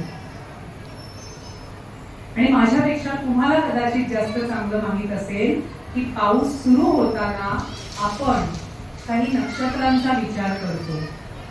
अगदी कालच ते नक्षत्र सुरू झालेलं आहे. सूर्याचा मृग नक्षत्रात प्रवेश जेव्हा होतो तेव्हा पावसाची सुरुवात होते, आणि कोकणात त्याला म्हटलं जातं मिरग. बरोबर. शिवाजी महाराजांनी हा मुहूर्त धरला कारण त्यांना माहित होतं की मिरग सुरू झाला की 4 महिन्यासाठी आपले सैनिक सुट्टी घेऊन गावी जाणार, शेतात राबणार, अन्नधान्य पिकवणार, आणि ते धान्य पिकल्यानंतर विजयादशमीच्या मुहूर्तावर परत येणार, आणि मग मोहिमा सुरू होणार. आणि हे फक्त स्वराज्यात नाही, आदिलशहा, निजामशहा, मुघल सगळ्यांकडेच ही पद्धत होती. कारण पावसाळ्याचे 4 महिने सगळीकडे शांतता असायची, मोठ्या मोहिमा नसायच्या. कारण त्या काळात अन्नधान्य पिकवण्याकडे लक्ष असायचं, कारण ते पिकलं तर वर्षभराचं सगळं काही व्यवस्थित होईल याची प्रत्येक राज्यकर्त्याला जाणीव आहे. आणि ह्या गोष्टीचा विचार महाराजांच्या अगोदर अकबराच्या दरबारातल्या राजा तोडरमलने सुद्धा केलेला होता. आणि त्याने सुद्धा फसली वर्ष सुरू केलेलं होतं. दक्षिणेमध्ये बहमनींकडे असलेल्या मलिक काफेर यांनी सुद्धा सुरू केलेला होता. त्यांनी सुद्धा त्या फसली वर्षाचं लक्ष घेतलेलं होतं. आणि महाराजांनी सुद्धा विचार केलाय. महाराजांकडे असलेले महसुलाचे प्रमुख अधिकारी, ज्यांचं नाव पुढे इतिहासात वेगळ्या कारणाने वाईटाने आपण घेतो, पण त्यांचं सुरुवातीचं कर्तृत्व वेगळं आहे, ते आहेत अण्णाजी दत्तो. महसूल क्षेत्रामध्ये त्यांचा हातखंडा होता. जमीन मोजणीची पद्धत आणि शेतसारा ठरवण्याची पद्धत मराठ्यांमध्ये रुजवली ती अण्णाजी दत्तोंनी. हे त्यांचं कर्तृत्व आपल्याला मान्य करावं लागेल. पुढच्या काळात जे चुकीचे वागले त्या पद्धतीने चुकीचं त्यांच्या बाबतीत जे काही घडलं ते त्यांचं नशीब. पण सुरुवातीच्या कालखंडात त्यांनी जे योगदान दिलंय ते नाकारता येणार नाही. शिवाजी महाराजांना हे लक्षात आलं की मिरग हा मुहूर्त शेतकऱ्यांच्या अनुषंगाने महत्वाचा आहे, आपल्या लोकांना तो लक्षात राहणार आहे. आणि म्हणून महाराजांनी गागा भट्टांना सांगितलंय की मला या मुहूर्तावर राजाभिषेक हवाय, आता त्याच्यात तुम्ही तुमची ज्योतिषातली सगळी गणितं बसवा. आणि जागा वाटताना ते मान्य करावं लागलं आणि त्याप्रमाणे त्यांनी ज्येष्ठ शुद्ध त्रयोदशीला तो मुहूर्त शोधला. आता त्याची सुरुवात होण्याच्या अगोदर 8 दिवस हे विधी सुरू झाले. महाराज गडावरती आहेत. 8 दिवसांमध्ये प्रत्येक दिवशी वेगवेगळा विधी संपन्न होतो असं आपल्याला दिसतंय. पहिल्या दिवशी देवी देवतांना आवाहन करण्यात आलं, इंद्रिय शांती करण्यात आली आणि देवतांचं पूजन करण्यात आलं. दुसऱ्या दिवशी सुद्धा आपल्याला परत देवी देवतांचं आवाहन करून नक्षत्र शांती केलेली दिसून येते आहे. तिसऱ्या दिवशी सुद्धा आपल्याला देवी देवतांचं आवाहन केलेलं दिसतंय आणि नक्षत्र याग केलेला दिसून येतोय. आता इथे आपल्याला असं लक्षात येत आहे की महाराजांनी राजाभिषेकाच्या अनुषंगाने 250 देवी देवतांचं पूजन केलंय आणि त्या 8 दिवसामधला एक दिवस मात्र निषिद्ध आहे, कारण तो नवमीचा होता, मंगळवार होता आणि ती तिथी शुभ कार्यासाठी योग्य नाही, म्हणून त्या दिवशी कोणतेही विधी संपन्न केलेले नाही. 6व्या दिवशी आपल्याला इंद्रिय शांती झाल्यानंतर इंद्राणीचं पूजन त्यांनी केलेलं दिसतं, नक्षत्र होम केलेला दिसतोय आणि त्यानंतर देवी देवतांच्या बाबतीतलं सगळं पूजन संपन्न झाल्याचं दिसून येतंय. 7व्या दिवशी महाराजांना विविध प्रकारच्या जलाने आणि विविध महत्वाच्या वस्तूंनी स्नान घालण्यात आलं, ज्याच्यामध्ये तुपाचा, मधाचा, त्यानंतर पवित्र जल जे आणलेलं होतं विविध नद्यांचं, समुद्राचं, ओढ्याचं, विहिरीचं, त्याने स्नान घालण्यात आलं. त्याच्या अगोदर विविध प्रकारच्या मातीचं लिंपण ते महाराजांवर करण्यात आलं. त्यामध्ये अगदी वारुळातल्या मातीपासून शेतातल्या मातीपर्यंत, गडांवरच्या मातीपासून अगदी नदीकाठच्या मातीपासून सगळ्याचा समावेश होता. आता हे सगळं जिथे घडलेलं आहे ती जागा म्हणजे मूळ मेघडवरीची नाहीये. तर या ठिकाणी एक फोटो मी तुम्हाला दाखवते. जरा फोटो पुढे मागे करा. रायगडावरचे अजून पुढे. हा बस. जर किल्ले रायगडावरती तुम्ही कधी गेलात तर नगारखाना नावाची एक अतिशय सुंदर आणि उंच अशी वास्तू आहे. त्या नगारखान्यातून तुम्ही आतमध्ये प्रवेश करता, समोर तुम्हाला महाराजांची सिंहासनाची जागा दिसते आणि उजव्या बाजूला तुम्हाला हा खडक दिसेल. संपूर्ण रायगड जिथे महाराजांनी सपाट करून घेतला, 350 इमारती बांधल्या, त्या राज्यकर्त्याला, त्यांच्या अभियंत्यांना हा एवढासा दगड संपूर्णपणे सपाट करायला कितीसा वेळ लागणार होता, पण तो केलेला नाहीये. हा राजदरबारात उजव्या बाजूला अनगट स्वरूपात तसाच ठेवलाय. याचं कारण आपण जेव्हा शोधतो तेव्हा आपल्या लक्षात येतं की इथे काहीतरी महत्वाचं घडलं असेल. आणि ही महत्वाची ठिकाण किंवा हे पवित्र ठिकाण हे आहे, महाराज ज्या वेळेला किल्ले रायरीवर आले, राजधानी म्हणून संकल्प सोडला, रायगड वास्तुपुरुषाचं पूजन केलं, ती अत्युच्च जागा म्हणजे हा खडक आहे. ज्या वेळेला मोरोपंतांनी नकाशे आखले तेव्हा त्यांच्या लक्षात आलं की दरबारामध्ये ज्या ठिकाणी वास्तुपुरुषाचं पूजन केलं ती जागा उजव्या कोपऱ्यात येते. महाराजांनी ती नष्ट करू नका सांगितलं, आहे त्या स्वरूपात राखायला सांगितलं आणि तो खडक तसाच ठेवण्यात आला. किल्ले रायगडाच्या दरबाराचं वास्तुशास्त्र तुम्ही अभ्यासलं तर तुम्हाला लक्षात येईल या खडकाची जी दिशा आहे ती आहे ईशान्य. आपल्याला माहिती आहे की आपल्या भगवान शिवाचं, शंकराचं वास्तव्य ईशान्य दिशेला असतं असं वास्तुशास्त्रानुसार आपण मानतो. भगवान शिवाची दिशा ती ईशान्य दिशा आहे आणि म्हणून किल्ले रायगडावरचा जगदीश्वर ईशान्येला आहे. महाराजांचं देवघर ईशान्येला आहे. तद्वत महाराजांनी ज्या ठिकाणी वास्तुपुरुषाचं पूजन केलं तो खडक सुद्धा ईशान्येलाच आहे. आणि या ठिकाणीच राजाभिषेकाच्या वेळेला जे काही लोकांसमोर स्नान विधी असतील, लिंपन असेल, हे करायचे झाले ते सगळे या खडकावरच करण्यात आले. त्याला विटांची जोड देऊन चौथरा स्वरूप बनवण्यात आलं आणि या ठिकाणी ते विधी संपन्न झालेले आपल्याला दिसून येतात. कारण जी मूळ सिंहासनाची ती जागा आहे त्या ठिकाणी ते विधी संपन्न करणं शक्य नाही. कारण मधाने तुपाने आंघोळ घातल्यानंतर जो चिकचिकीतपणा येईल तो काढणार कसा. आणि त्यामुळे लोकांच्या समोर जे विधी व्हायचे होते ते या खडकावर आपल्याला झालेले दिसून येतात. पुढची 25 स्लाइड आहे. सिंहासनाची ही जागा आपल्याला माहिती आहे, ही वास्तू आपण ओळखतो. काय म्हणतो याला आपण? मेघ डंबरी. परत एकदा थोडस, हा शब्द मुळात आहे मेघ डवरी. झाड ते झाड फुलांनी डवरलेले आहे, म्हणजे पूर्णपणे आच्छादलेले आहे. त्याचप्रमाणे ही जागा फक्त आकाशातल्या मेघांनी आच्छादलेली आहे. इतर कोणत्याही राजवटीचा त्याच्यावर अधिकार नाही. कारण डंबर या शब्दाला अर्थ नाहीये. अंबर आकाश होऊ शकलं असतं, पण मेघ डवरी म्हणजे मेघांनी आच्छादलेली सिंहासनाची जागा.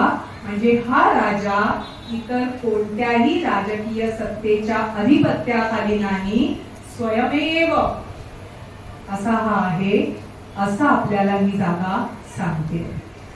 इथे तुम्हाला खाली 3 खिडक्या दिसत आहेत. त्याच्या आतमध्ये तुम्ही बघितलं तर सिंहासनाचा मूळ चौथरा आहे. म्हणजे पूर्वी ज्या वेळेला सिंहासनाची जागा जी होती तो खालचा चौथरा होता. आता आपल्याला दृश्य स्वरूपात जे बांधकाम दिसतंय हे नंतरच्या काळातले. सिंहासनाच्या या जागेबाबत गागाभट्टांच्या त्या पोथीमध्ये उल्लेख असा आहे की शीर वृक्षाची आसंदी केली. शीर वृक्ष म्हणजे औदुंबर. त्या वृक्षाची आसंदी, आसंदी याचा अर्थ बसण्यासाठी जागा किंवा चौरंग. आणि आता त्या ठिकाणी काय काय मांडलेलं आहे ते बघा. त्याच्यावर विविध प्रकारच्या प्राण्यांची कातडी मांडली आहे. 5 प्राण्यांचा उल्लेख त्याच्यामध्ये आहे. त्यापैकी बैलाचं कातडं त्या चौथऱ्यावर अंथरलं गेलं. समजू शकतोय कारण बैल धनधान्याचं प्रतीक आहे. शेतात आपण त्याचा वापर करतोय. वाघाचं कातडं आहे कारण महाराष्ट्रात वाघ हा प्राणी आहे आणि तो शौर्याचं प्रतीक आहे. सिंहाचं कातडं आहे बरोबर, कारण जंगलाचा राजा सिंह आहे. काही ठिकाणी उल्लेख आहे हत्ती, काही ठिकाणी उल्लेख आहे चित्ता. त्या प्राण्याचं कातडं आहे कारण दृश्यमान जगातले हे महत्वाचे मातब्बर असे प्राणी आहेत. पण 5वा प्राणी जो आहे ना तो विचार करायला लागणार आहे. 5व्या प्राण्याचं जे कातडं आहे तो प्राणी आहे बोका. मांजरातलं मेल वर्जन. आता हा का वापरलाय यासाठी परत आपल्याला अभ्यासाकडे जावं लागतं. याचं कारण असं आहे की आपण सर्कशीमध्ये हत्ती, वाघ, सिंह रिंग मास्टरच्या चाबकावरती खेळवताना बघतो. या सगळ्या प्राण्यांना ट्रेनिंग देता येतं, प्रशिक्षण देता येतं आणि चाबकाच्या डोळ्यावरती त्यांना उभं राहायला शिकवता येतं. मांजर ही एकमेव जात अशी आहे की कोणाचंही ऐकत नाही आणि त्यातही बोका तर नाही. वाघाची मावशी म्हणून आपल्याला त्या मांजरीचा परिचय असला तरी त्यातलं जे मेल वर्जन आहे ते त्याच्याही पेक्षा थोडंसं क्रूर असतं. ते कधीच कोणाच्या अधिपत्याखाली येत नाही आणि तुम्ही त्याला कितीही शिकवा त्याला स्वतःला जे करायचंय तेच ते करणार. आणि अगदी वेळ प्रसंग पडला तरी आपल्या मालकाला सुद्धा नख्या काढून मारायला ते कमी करत नाही. त्याने बोका हा प्राणी कोणाच्याही अधिपत्याखाली येणारा असा नाहीये आणि म्हणून त्याचं कातडं इथे दिसतं. आणि मांजराच्या हालचाली ज्या शांतपणाने, जे कोणालाही कळू न देता ज्या पद्धतीने त्यांच्या हालचाली चालतात, ज्या पद्धतीने त्यांचं काम चालतं, ते सगळं आपल्या परिचयाचं आहे. आणि हाच परिचय लढवय्यांना माहिती आहे. आणि म्हणून भारतामधल्या सगळ्यात खतरनाक कमांडोजच्या शाखेला किंवा त्या टीमला आपण ओळखतो ब्लॅक कॅट कमांडोज. मांजराची चालही तुम्ही बघितलं तर त्याचे पुढच्या 2 पावलांवरच पाठची 2 पावलं पडतात, म्हणजे तुम्हाला तो त्यांच्या बाकी पावलांचा मागमूसही लागू देत नाही. म्हणजे राजामध्ये हे सगळे गुण असायला हवेत. ही कातडी अंतरण्याचं कारण काय आहे, तर ह्या प्राण्याचे गुण या राजात असायला हवेत, ही त्याच्या पाठची भूमिका आहे. आणि म्हणून आपल्याला त्या कातड्यांचं अंतरण दिसतंय. आणि मग त्याच्यावरती विविध प्रकारची नाणी, सोन्याची नाणी ठेवण्यात आली, विविध प्रकारची वस्त्र, लोकरीचं वस्त्र आहे, सुती वस्त्र आहे, रेशमी वस्त्र आहे. आणि मग बैठक निर्माण करण्यात आली असं म्हटलंय. अजून एक थोडंसं विश्लेषण असं करते की महाराज राजाभिषेकाच्या वेळेला या ठिकाणी फक्त आले ते राजदर्शन देण्यासाठी. म्हणजे जसं आपल्याकडे रिसेप्शन नावाचा प्रकार असतो तसा. आणि यामुळे सिंहासनावर ते आले ते ज्येष्ठ शुद्ध त्रयोदशीला, ज्यावेळी सकाळी पहाटे सूर्याचं पहिलं किरण या जागेपर्यंत पोहोचतंय, त्या वेळेच्या अगोदर महाराजांचे या भागातले विधी सगळे संपन्न व्हायला लागले आणि राजदर्शनासाठी महाराज या ठिकाणी आलेले दिसतायत. म्हणजे संपूर्णपणे राजवस्त्र परिधान करून. पण तिथे सुद्धा अजून काही गोष्टी सांगायला लागतायत. कारण का, की ज्या वेळेला आपण राजाभिषेकाचं चित्र पाहतो तेव्हा सगळीकडे आपल्याला असं दिसतं की महाराज खुर्ची सारख्या एखाद्या सिंहासनावर जाऊन बसले आणि ते बसले आहेत ते चप्पल घालून. बरोबर आहे. मुळामध्ये हिंदुस्थानात चेअर फॉर्म मधलं सिंहासन कुठेच नाही. जी आहे ती भारतीय बैठक आहे. त्यामुळे महाराजांची ही जी सिंहासनाची जागा आहे या ठिकाणी सुद्धा चेअर फॉर्म मधलं खुर्ची स्वरूपातलं सिंहासन नाही. आणि गागाभट्टांनी त्या पोथीमध्ये स्पष्ट म्हटलेलं आहे की महाराज सिंहासनावर तळपाय न लावता सव्य घालून बसले. सव्य घालून बसणे म्हणजे काय, वीरासन, पाय दुमडून बसणे. कारण सिंहासनाची जागा आणि त्या ठिकाणी बसणारा राज्यकर्ता हा विष्णूचा अंश मानला जातो. आणि हे सिंहासन त्या फक्त राज्यकर्त्याचं नसतं तर संपूर्ण राज्याचं ते प्रतीक असतं. त्यामुळे त्या ठिकाणी आदरानेच बसलं जातं. आणि म्हणून तळपाय न लावता, म्हणजे ज्याप्रमाणे आपण देवळात गेल्यावर किंवा देवाच्या ठिकाणी समोर बसताना सुद्धा आपण आपले पाय कधी देवासमोर दाखवत नाही, त्याचप्रमाणे त्यांनी या गोष्टी पाळलेल्या आहेत. म्हणजे ह्या गोष्टी बारीक आहेत पण ह्या आपल्या संस्कृतीमधून आल्या आहेत. किंवा आज आपण ज्या गोष्टी वापरतोय त्याचं उगम कसं असेल हे आपल्याला दर्शवण्यासाठी हे खूप महत्वाचं ठरलेलं दिसून येतं. त्यामुळे शिवाजी महाराज राजाभिषेकाच्या नंतर राजदर्शनासाठी या ठिकाणी बसले, ते सव्य घालून बसलेले आपल्याला दिसून येत आहेत. आणि राजदर्शन झालं, आलेल्या लोकांच्या भेटीगाठी झाल्या, परत भेटी देण्यात आल्या आणि त्यानंतर राजमिरवणूक निघाली. आता इथे परत अजून एक तुमच्या डोळ्यासमोर येतं इंग्रज. बऱ्याच जणांना त्याचं कौतुक वाटतं की महाराजांसमोर इंग्रज आले, ते झुकले, ते पाया पडले. काही संबंध नाहीये. मुळामध्ये महाराजांनी हा समारंभ संपूर्णपणे खासगी आणि फक्त विधिवत गोष्टींनी ठेवलेला होता. महाराजांनी एकाही व्यक्तीला, परकीय व्यक्तीला इथे आमंत्रित केलेलं नाही. कारण राजे धूर्त आणि हुशार आहेत. आपल्या शत्रूला आपल्या राजाभिषेकाची चाहूल लागू देणार नाहीये ते. आणि हे आपल्याला सांगतोय इंग्रजांचा वकील नारायण शेणवी.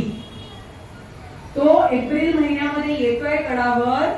तो महाराजांची भेट घेण्यासाठी धडपडतोय, प्रयत्न करतोय. बरेच काळ तो पाचाडमध्ये मुक्काम करतोय.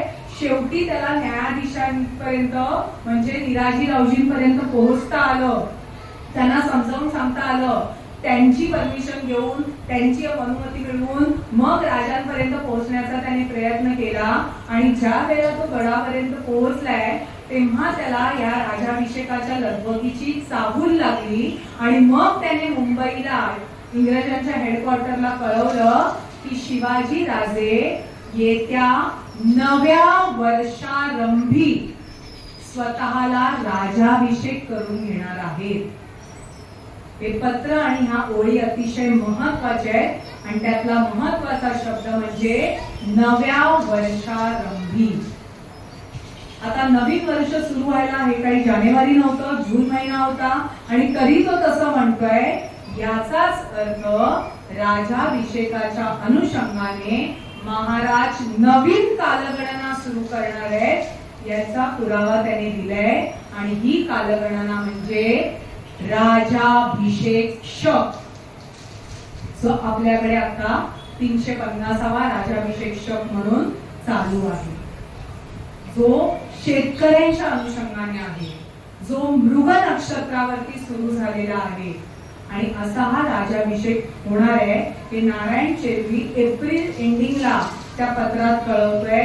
आणि हे कळल्यानंतर महाराज या धामधुमीत असतील आणि मग आपल्याला राजापूरची वखार त्यांनी जी लुटली आहे त्याची नुकसान भरपाई करून घेता येईल म्हणून धावत धावत हेनरी ऑक्झिंग्टनला गडावर पाठवण्याचं ब्रिटिशांनी विचार केला आणि तो गडावर आला.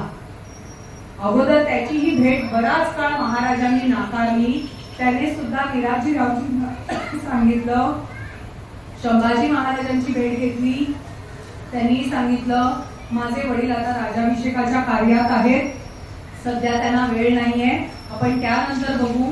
आणि हेनरी ऑक्झिंग्टनला रायगडाच्या दुसऱ्या टोकाला वास्तव्याला ठेवलं.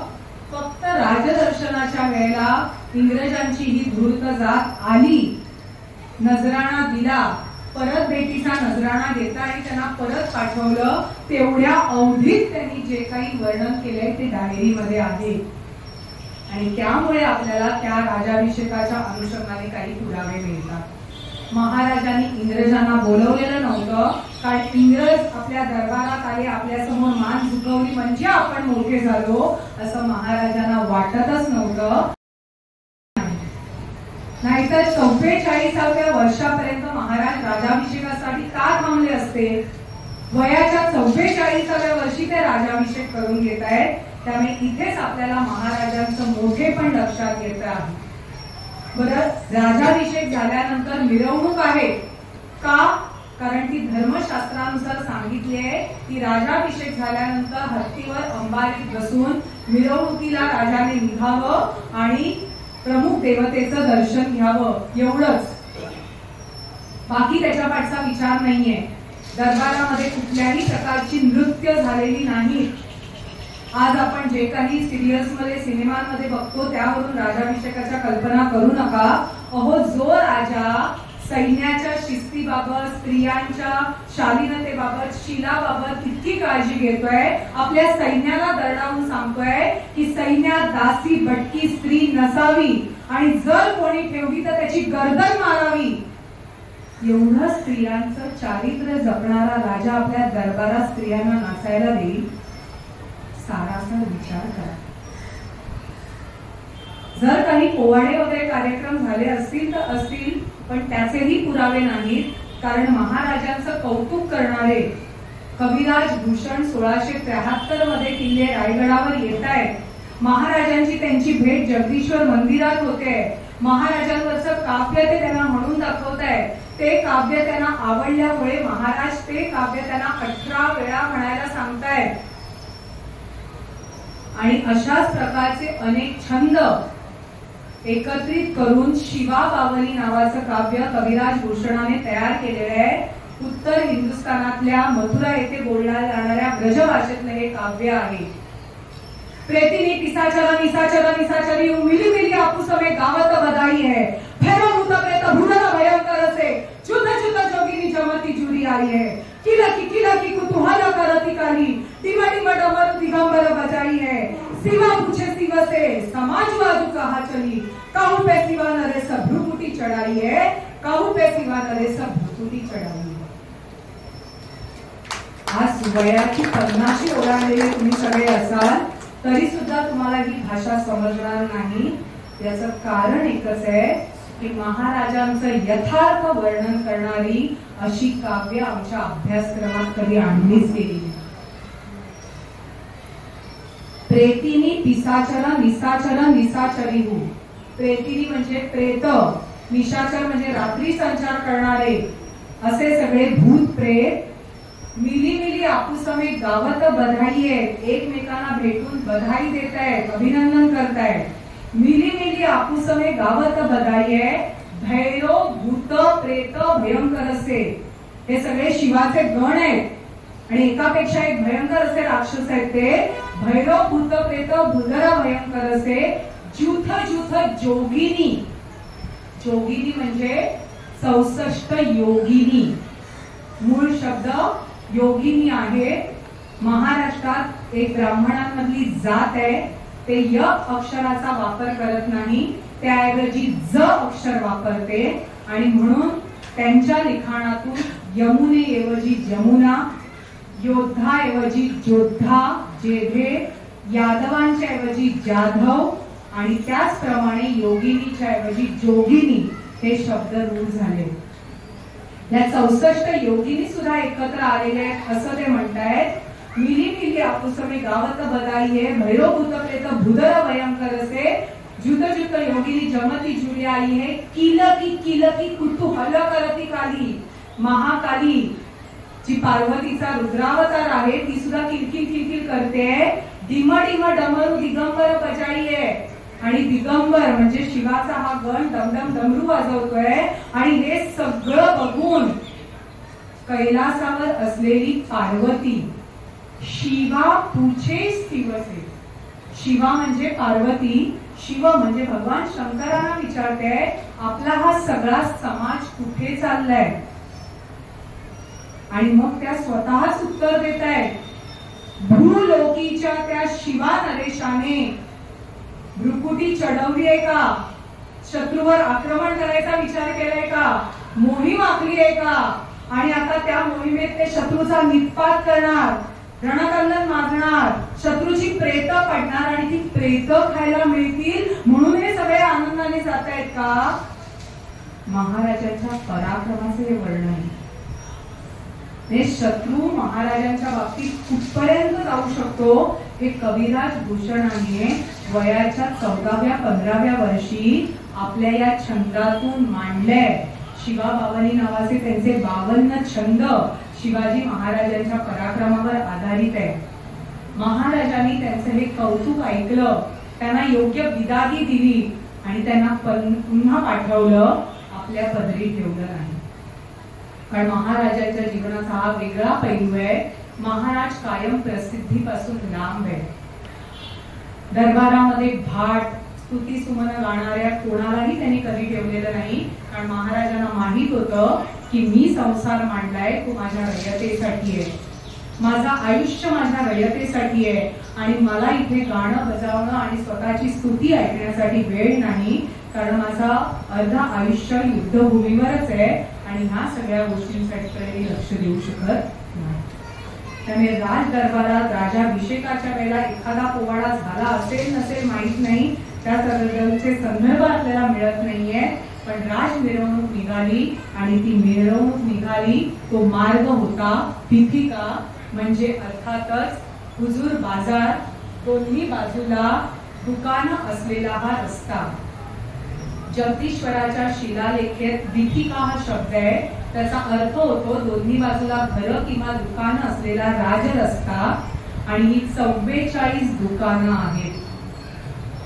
पण ही 44 दुकानं म्हणजे राजाभिषेकानंतरचं महाराजांचं एक महत्वपूर्ण स्वप्न होतं, जे दुर्दैवाने अपूर्ण राहिलं.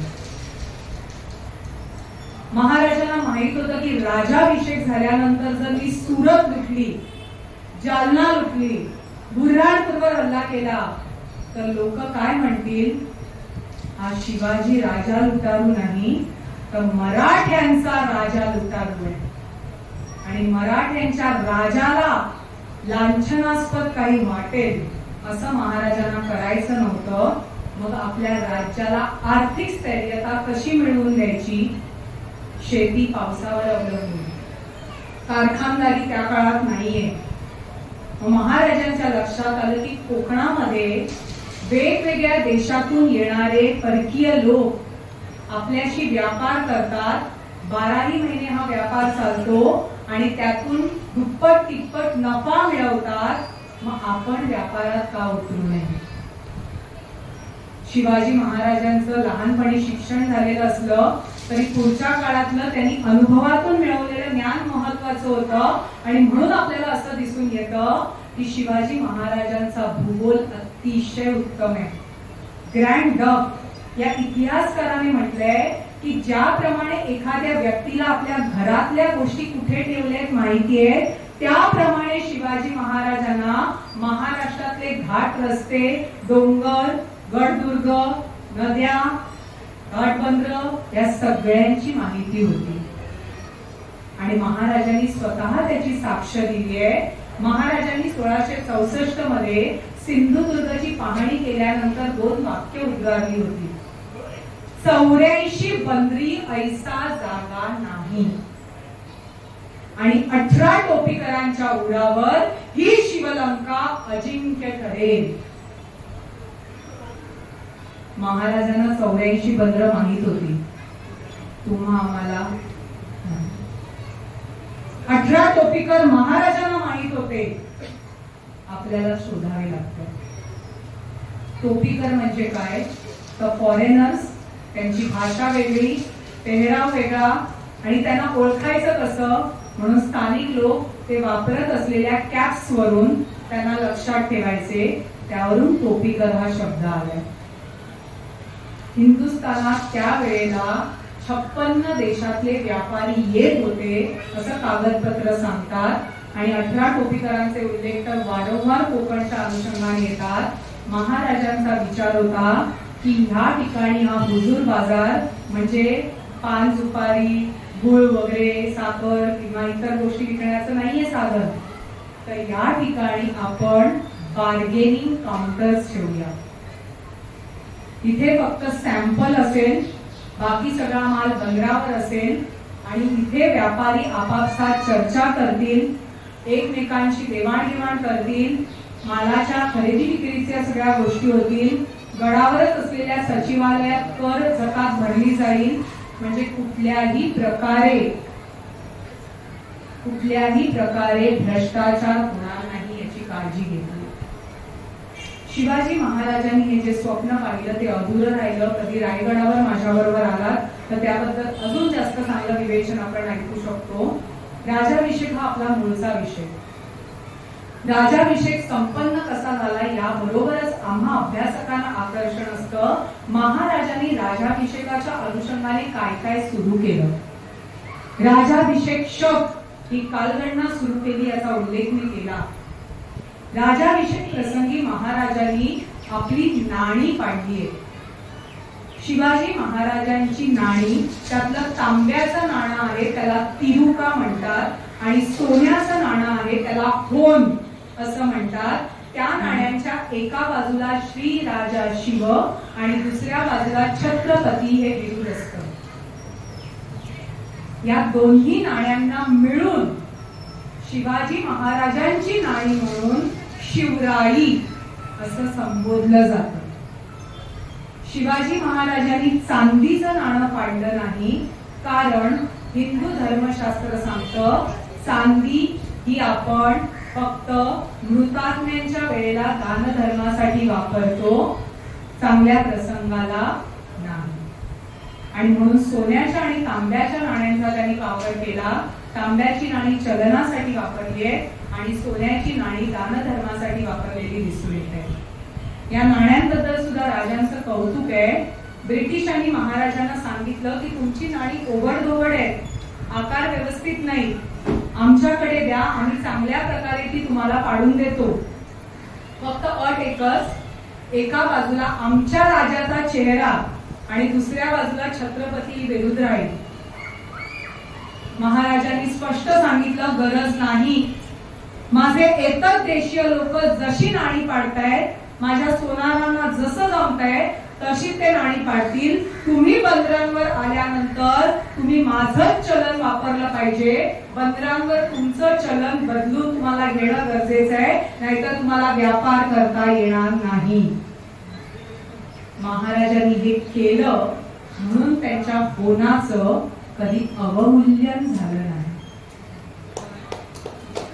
राजाभिषेकातून काय काय साध्य ते करताय ते लक्षात घ्या. मराठी भाषा, महाराष्ट्र राज्यात मराठी प्रमुख राजभाषा आहे आणि तरी सुद्धा आपण त्याची जनजागृती करत असतो, त्या अनुषंगाने दिवस साजरे करत असतो.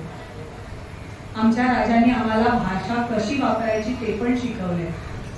ज्या वेळेला फारसी भाषेचं मराठी भाषेवर अतिक्रमण होत होतं तेव्हा महाराजांनी धुंडीराज व्यास या पंडिताला राजव्यवहार कोश हा शब्दकोश डिक्शनरी बनवायला सांगितली आणि फारसी भाषा शब्दांना पर्यायी मराठी किंवा संस्कृत प्रचूर शब्द कोणते आहेत ते शोधायला सांगितले आणि त्याचा वापर महाराजांनी सुरू केला. म्हणून महाराजांच्या अष्टप्रधानांमध्ये पंतप्रधान आहे, पेशवा नाही.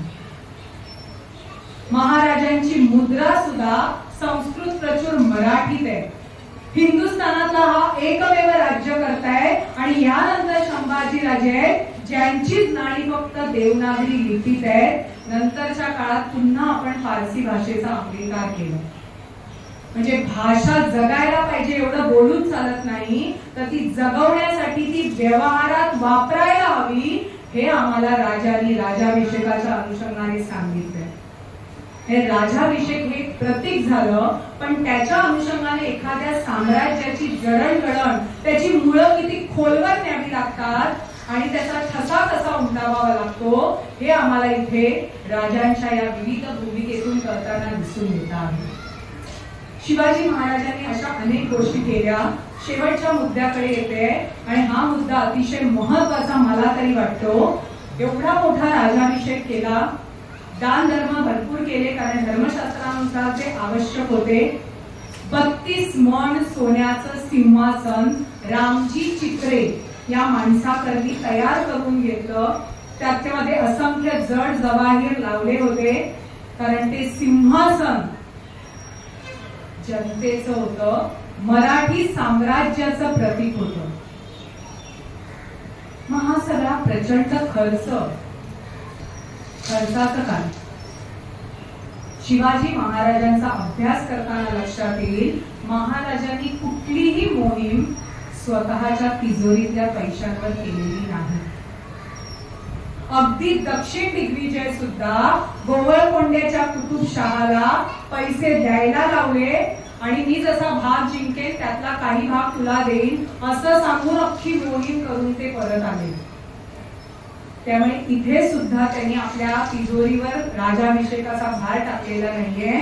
महाराजांनी राजाभिषेकानंतर एक कर सुरू केला, त्याचं नाव आहे सिंहासन भट्टी. आणि हा कर कोणावर लादलाय?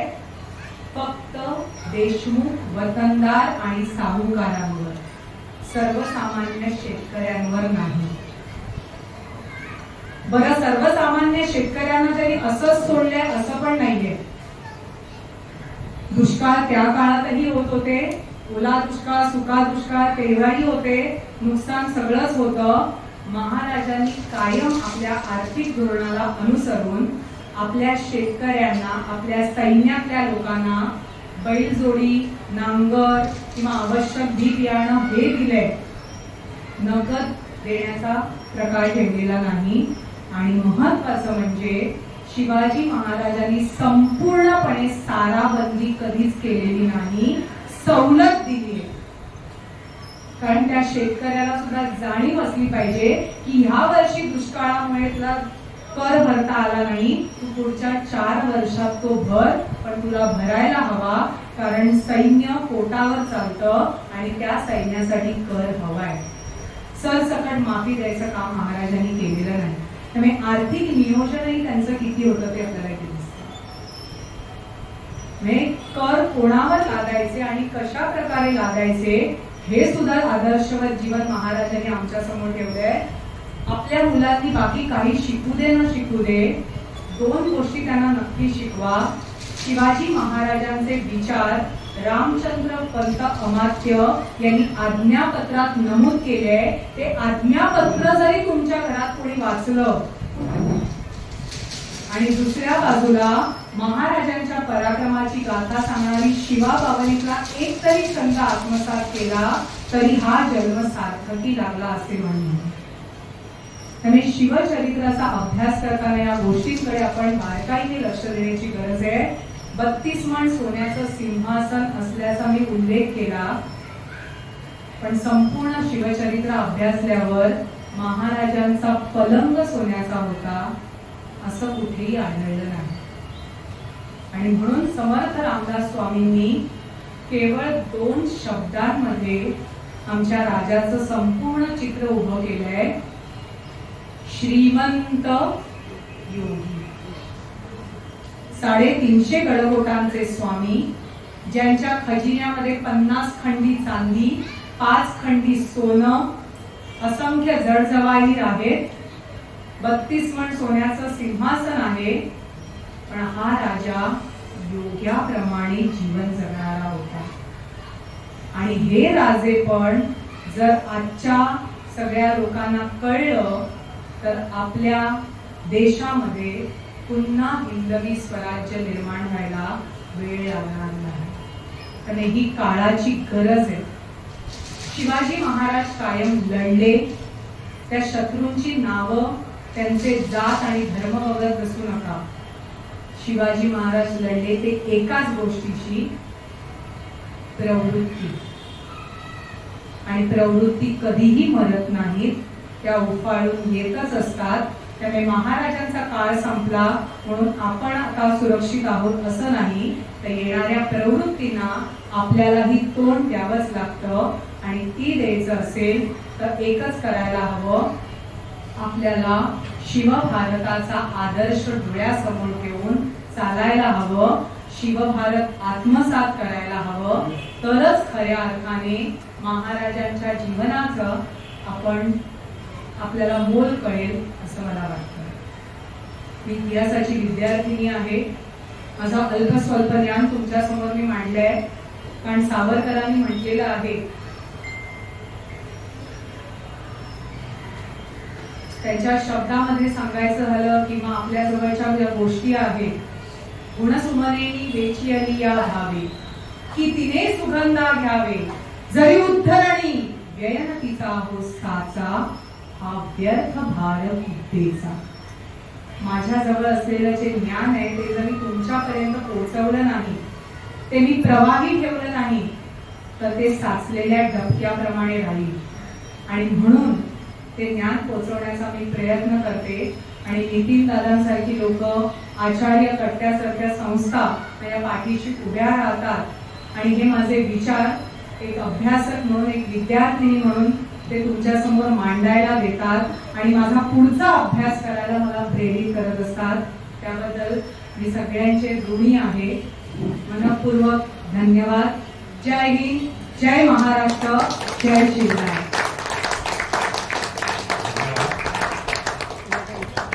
एकच विनंती करीन,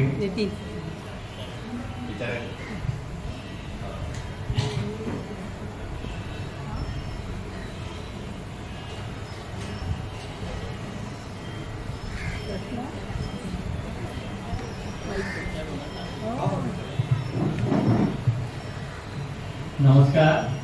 मला एक अशी शंका विचारायची, मला 2 शंका विचारायचे की सिंहासनाचं, महाराजांच्या सिंहासनाचं पुढे काय झालं, हा एक. आणि दुसरं म्हणजे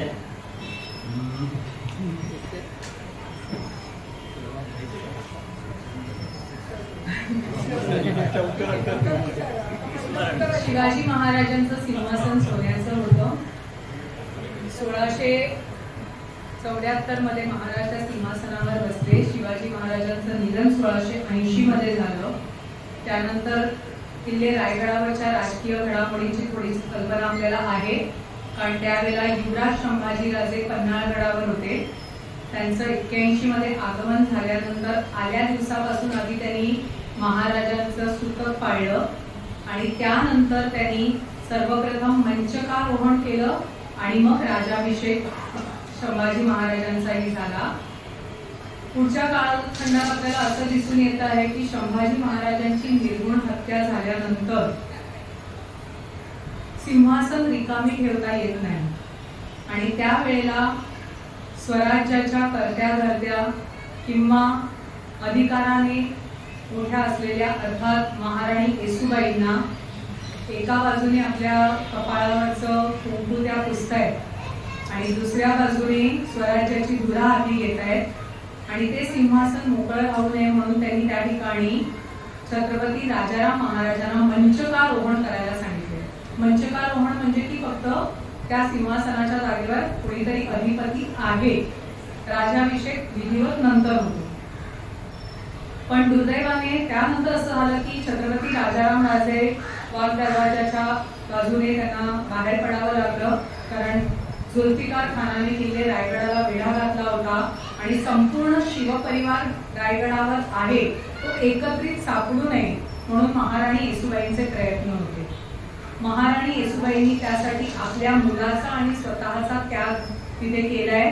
त्या गडावर थांबल्या आणि बाकी शिवपरिवाराला सुरक्षित केलं.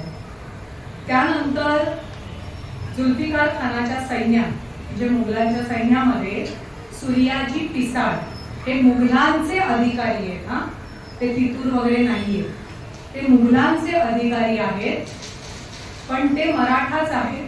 म्हणून येसूबाईंनी त्यांच्याशी बोलणं करायला आपल्या अधिकाऱ्यांना सांगितलं आणि मग सूर्याजी पिसाळांनी मध्यस्थी केली आणि जुल्फिकार खानाने त्यामुळे रायगडावरती कुठल्याही प्रकारे हल्ला केला नाहीये, युद्ध केलं नाहीये.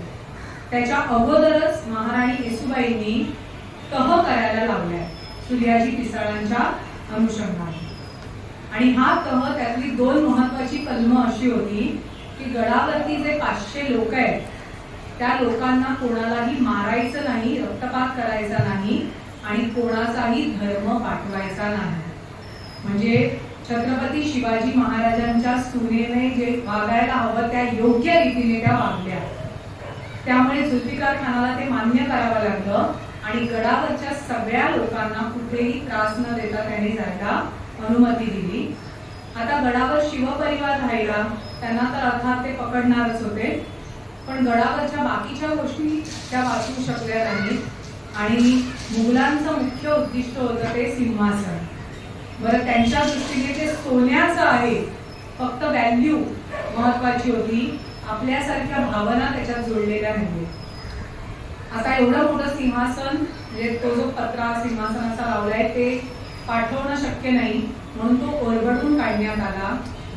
त्याच्यानंतर ते सगळं सोनं वितळवण्यात आलं, त्यातलं जड जवाहीर वगैरे होते ते वेगळे करण्यात आले आणि त्या सोन्याचा एक गोळा बनवून तो जुल्फिकार खानाने औरंगजेबाला पाठवून दिला, नजर केला असं कागदपत्र सांगतं.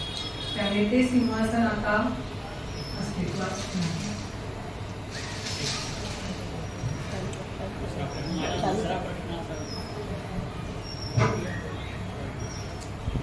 दुसरा प्रश्न असा विचारायचा मला की ज्या तऱ्हेने शिवाजी महाराजांनी अफजल खानाला हाताळलं त्या तऱ्हेने मिर्झाराजे जयसिंगला ते का हाताळू शकले? म्हणजे तो जास्ती ताकदवान होता का? अफजल खान ताकदवान होता, आपण बघितलं की त्याच्या पराक्रमाची गाथा केवढी आहे, पण तो मुत्सद्दी किंवा राजकारणात मोरलेला नाहीये. तो फक्त ताकदवान आहे, धूर्त आहे, राजकारणाचा अनुभव आहे, पण मिर्झा राजा इतका नाही. मिर्झा राजा जयसिंह यांनी काय केलंय की आल्यानंतर त्यांना माहित होतं की शिवाजी महाराजांबरोबर आपण इतर गोष्टीत लढत बसलो तर आपण जिंकणार नाहीये. कारण ह्या राजपुतांचं एक वैशिष्ट्य असं असायचं की ते ज्या वेळेला आक्रमण करायला येत आहेत, मोहिमेवर येत आहेत, त्या अगोदर ते शत्रूची कुंडली मागवून त्याच्या कुंडलीचा अभ्यास करायचा आणि ह्याचा आपल्याला फायदा असा झाला सुदैवाने. त्यामुळे शिवाजी महाराजांची कुंडली राजस्थानात उपलब्ध झाली, बिकानेरला, आणि शिवजन्म तिथी नक्की कोणती त्याच्यावरती प्रकाश पडला. तर साहजिकच मिर्झा राजांना माहित होतं की महाराजांच्या कुंडलीतले ग्रह आहेत, त्यांच्याशी लढून आपल्याला असा उपयोग नाही, यांच्याबरोबर राजकारणातलेच डाव खेळायला हवेत. आणि मिर्झा राजा मुघलांच्या राजकारणात मोडलेले होते. बरं, शिवाजी महाराज यांनी त्यांच्यापेक्षा काकणवर हुशार आहेत, त्यांनीही हा अभ्यास केलाय आणि म्हणून मिर्झा राजांबरोबर युद्ध न करण्याचा निर्णय त्यांनी घेतला. कारण महाराजांनी कायम एक गोष्ट लक्षात ठेवली आहे की आपली कमीत कमी हानी कशी होईल आणि जास्तीत जास्त यश कसं मिळेल, आणि म्हणूनच त्यांनी गरिबी कावा पद्धत स्वीकारलेली होती. त्यामुळे मिर्झा राजांच्या बरोबर त्यांना माहिती आहे दिलेर खान पठाण आहे, तो विध्वंस करत जाणार, त्याला रोखू शकण्याचं काम फक्त मिर्झा राजा करू शकतील, आणि म्हणून त्यांच्याशी लगबगीने तह करण्यासाठी महाराज तिथे आहेत. बरं, मुघलांचं जे सैन्य आहे त्या सैन्यापुढे महाराजांचं सैन्य टिकाव धरणं शक्य नव्हतं. अफजल खानाच्या वेळची गोष्ट वेगळी होती. महाराजांच्या मुत्सद्दीपणाची, हुशारीची जगाला ओळख नव्हती, आणि अफजल खान गर्वाच्या उन्मत्तामध्ये आलेला होता. आपलं सगळं सैन्य वाईच्या परिसरात सोडून केवळ 5,000 लोकांनिशी तो कोकणात उतरलाय. मिर्झा राजा ती चूक करणार नाही हे महाराजांना माहिती आहे, आणि म्हणून त्यांना वेगळ्या प्रकारे त्यांनी हाताळलंय. थोडक्यात काय तर शिवाजी महाराजांना कदाचित माहित नाही मला, पण बुद्धिबळातले डावपेच येत असावेत, त्याने कोणाशी कोणत्या चालीने खेळावं हे त्यांना चांगलं माहिती. धन्यवाद. आपल्या मनात खूप प्रश्न आहे त्याची मला कल्पना आहे, पण यावेळेला वेळ पण खूप झालेला आहे, त्याच्यामुळे आपण त्यांना पुन्हा बोलवू आणि पुन्हा कार्यक्रम करू. आणखीन एक विनंती की आता बऱ्याच जणांना रायगड बघायची इच्छा झाली असेल मनातनं, आणि रायगडला रोपवे आहे, त्याच्यामुळे आपण वरती जाऊ शकतो, प्रमुख स्थळं पाहू शकतो. तर आपण एक रायगडची ट्रिप अरेंज करू, शिल्पाताईंना आपण बरोबर घेऊन जाऊ, त्यांच्या मार्गदर्शनाखाली रायगड बघणं ही एक सुवर्ण संधी असते. आम्ही त्यांच्यावर फिरलेलो आहे, राजगड त्यांच्यावर फिरलेलो आहे. इव्हन आप्पा परब तिथे बाबा त्यांनी सुद्धा राजगडवर आम्हाला बराच इतिहास समजावून सांगितलेला आहे. जवळजवळ 34-35 वर्ष आम्ही राजगडला जातोय. दरवर्षी ते आमच्याबरोबर यायचे आणि आम्हाला मार्गदर्शन करायचे. त्यांची सुद्धा काही पुस्तकं प्रकाशित झालेली आहेत. तर मला पुन्हा विनंती आहे की तुम्ही यायचं आणि आम्हाला मार्गदर्शन करायचं. नक्की. आणि गडांवरती यावं हा माझा मूळ उद्देश आहे, कारण 4 भिंतीमध्ये बोलणारी आमची गडदुर्गांची जात नाही. आम्ही निसर्गात वावरणारीच लोक आहोत, आणि येताना फक्त तुम्ही येऊ नका, तर घरातल्या इतर मंडळींनाही घेऊन या, जेणेकरून तो वारसा पुढे नेण्यासाठी ते खूप महत्वाचं ठरतं. कार्यक्रमाचा समारोप करण्यासाठी मी सुनील सावंत यांना विनंती करतो की त्यांनी कार्यक्रमाचा समारोप करावा.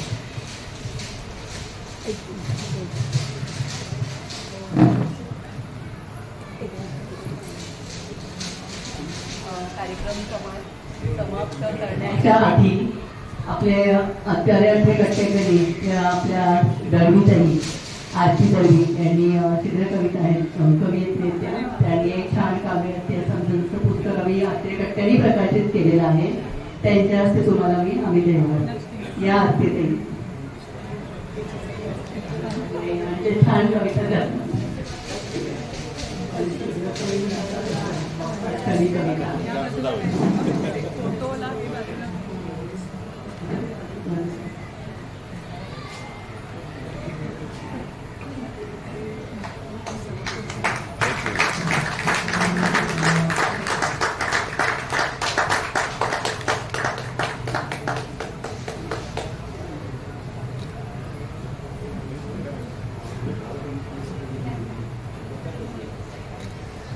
थँक्यू.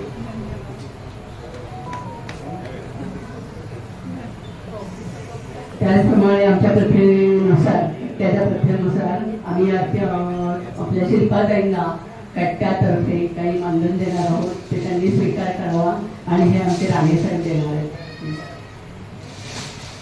सगळे टाळ्या.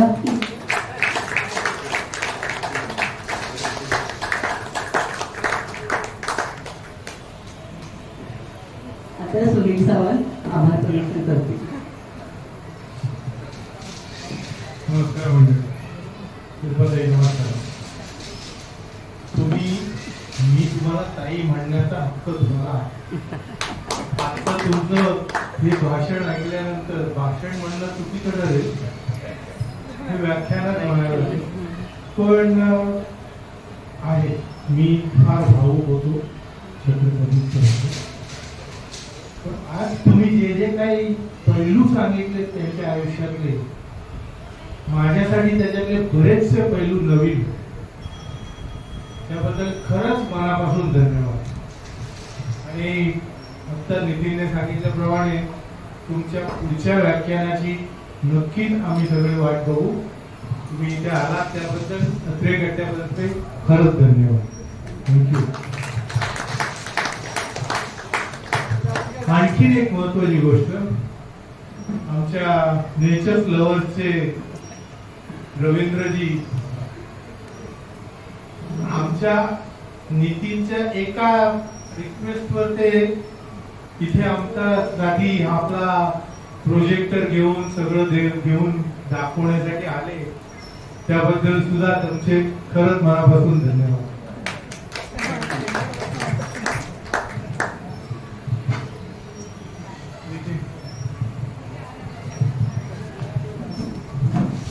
कार्यक्रम संपलेला आहे. तत्पूर्वी एक अनाउन्समेंट आहे. आम्ही पुढच्या शनिवारी 15 तारखेला विशाल परुळेकर ज्याचा कार्यक्रम इथे आपल्याकडे झाला होता, तर त्याच्याकरता मदत घेऊन जाणार आहे. आणखी कोणाला जर काय मदत द्यायची असेल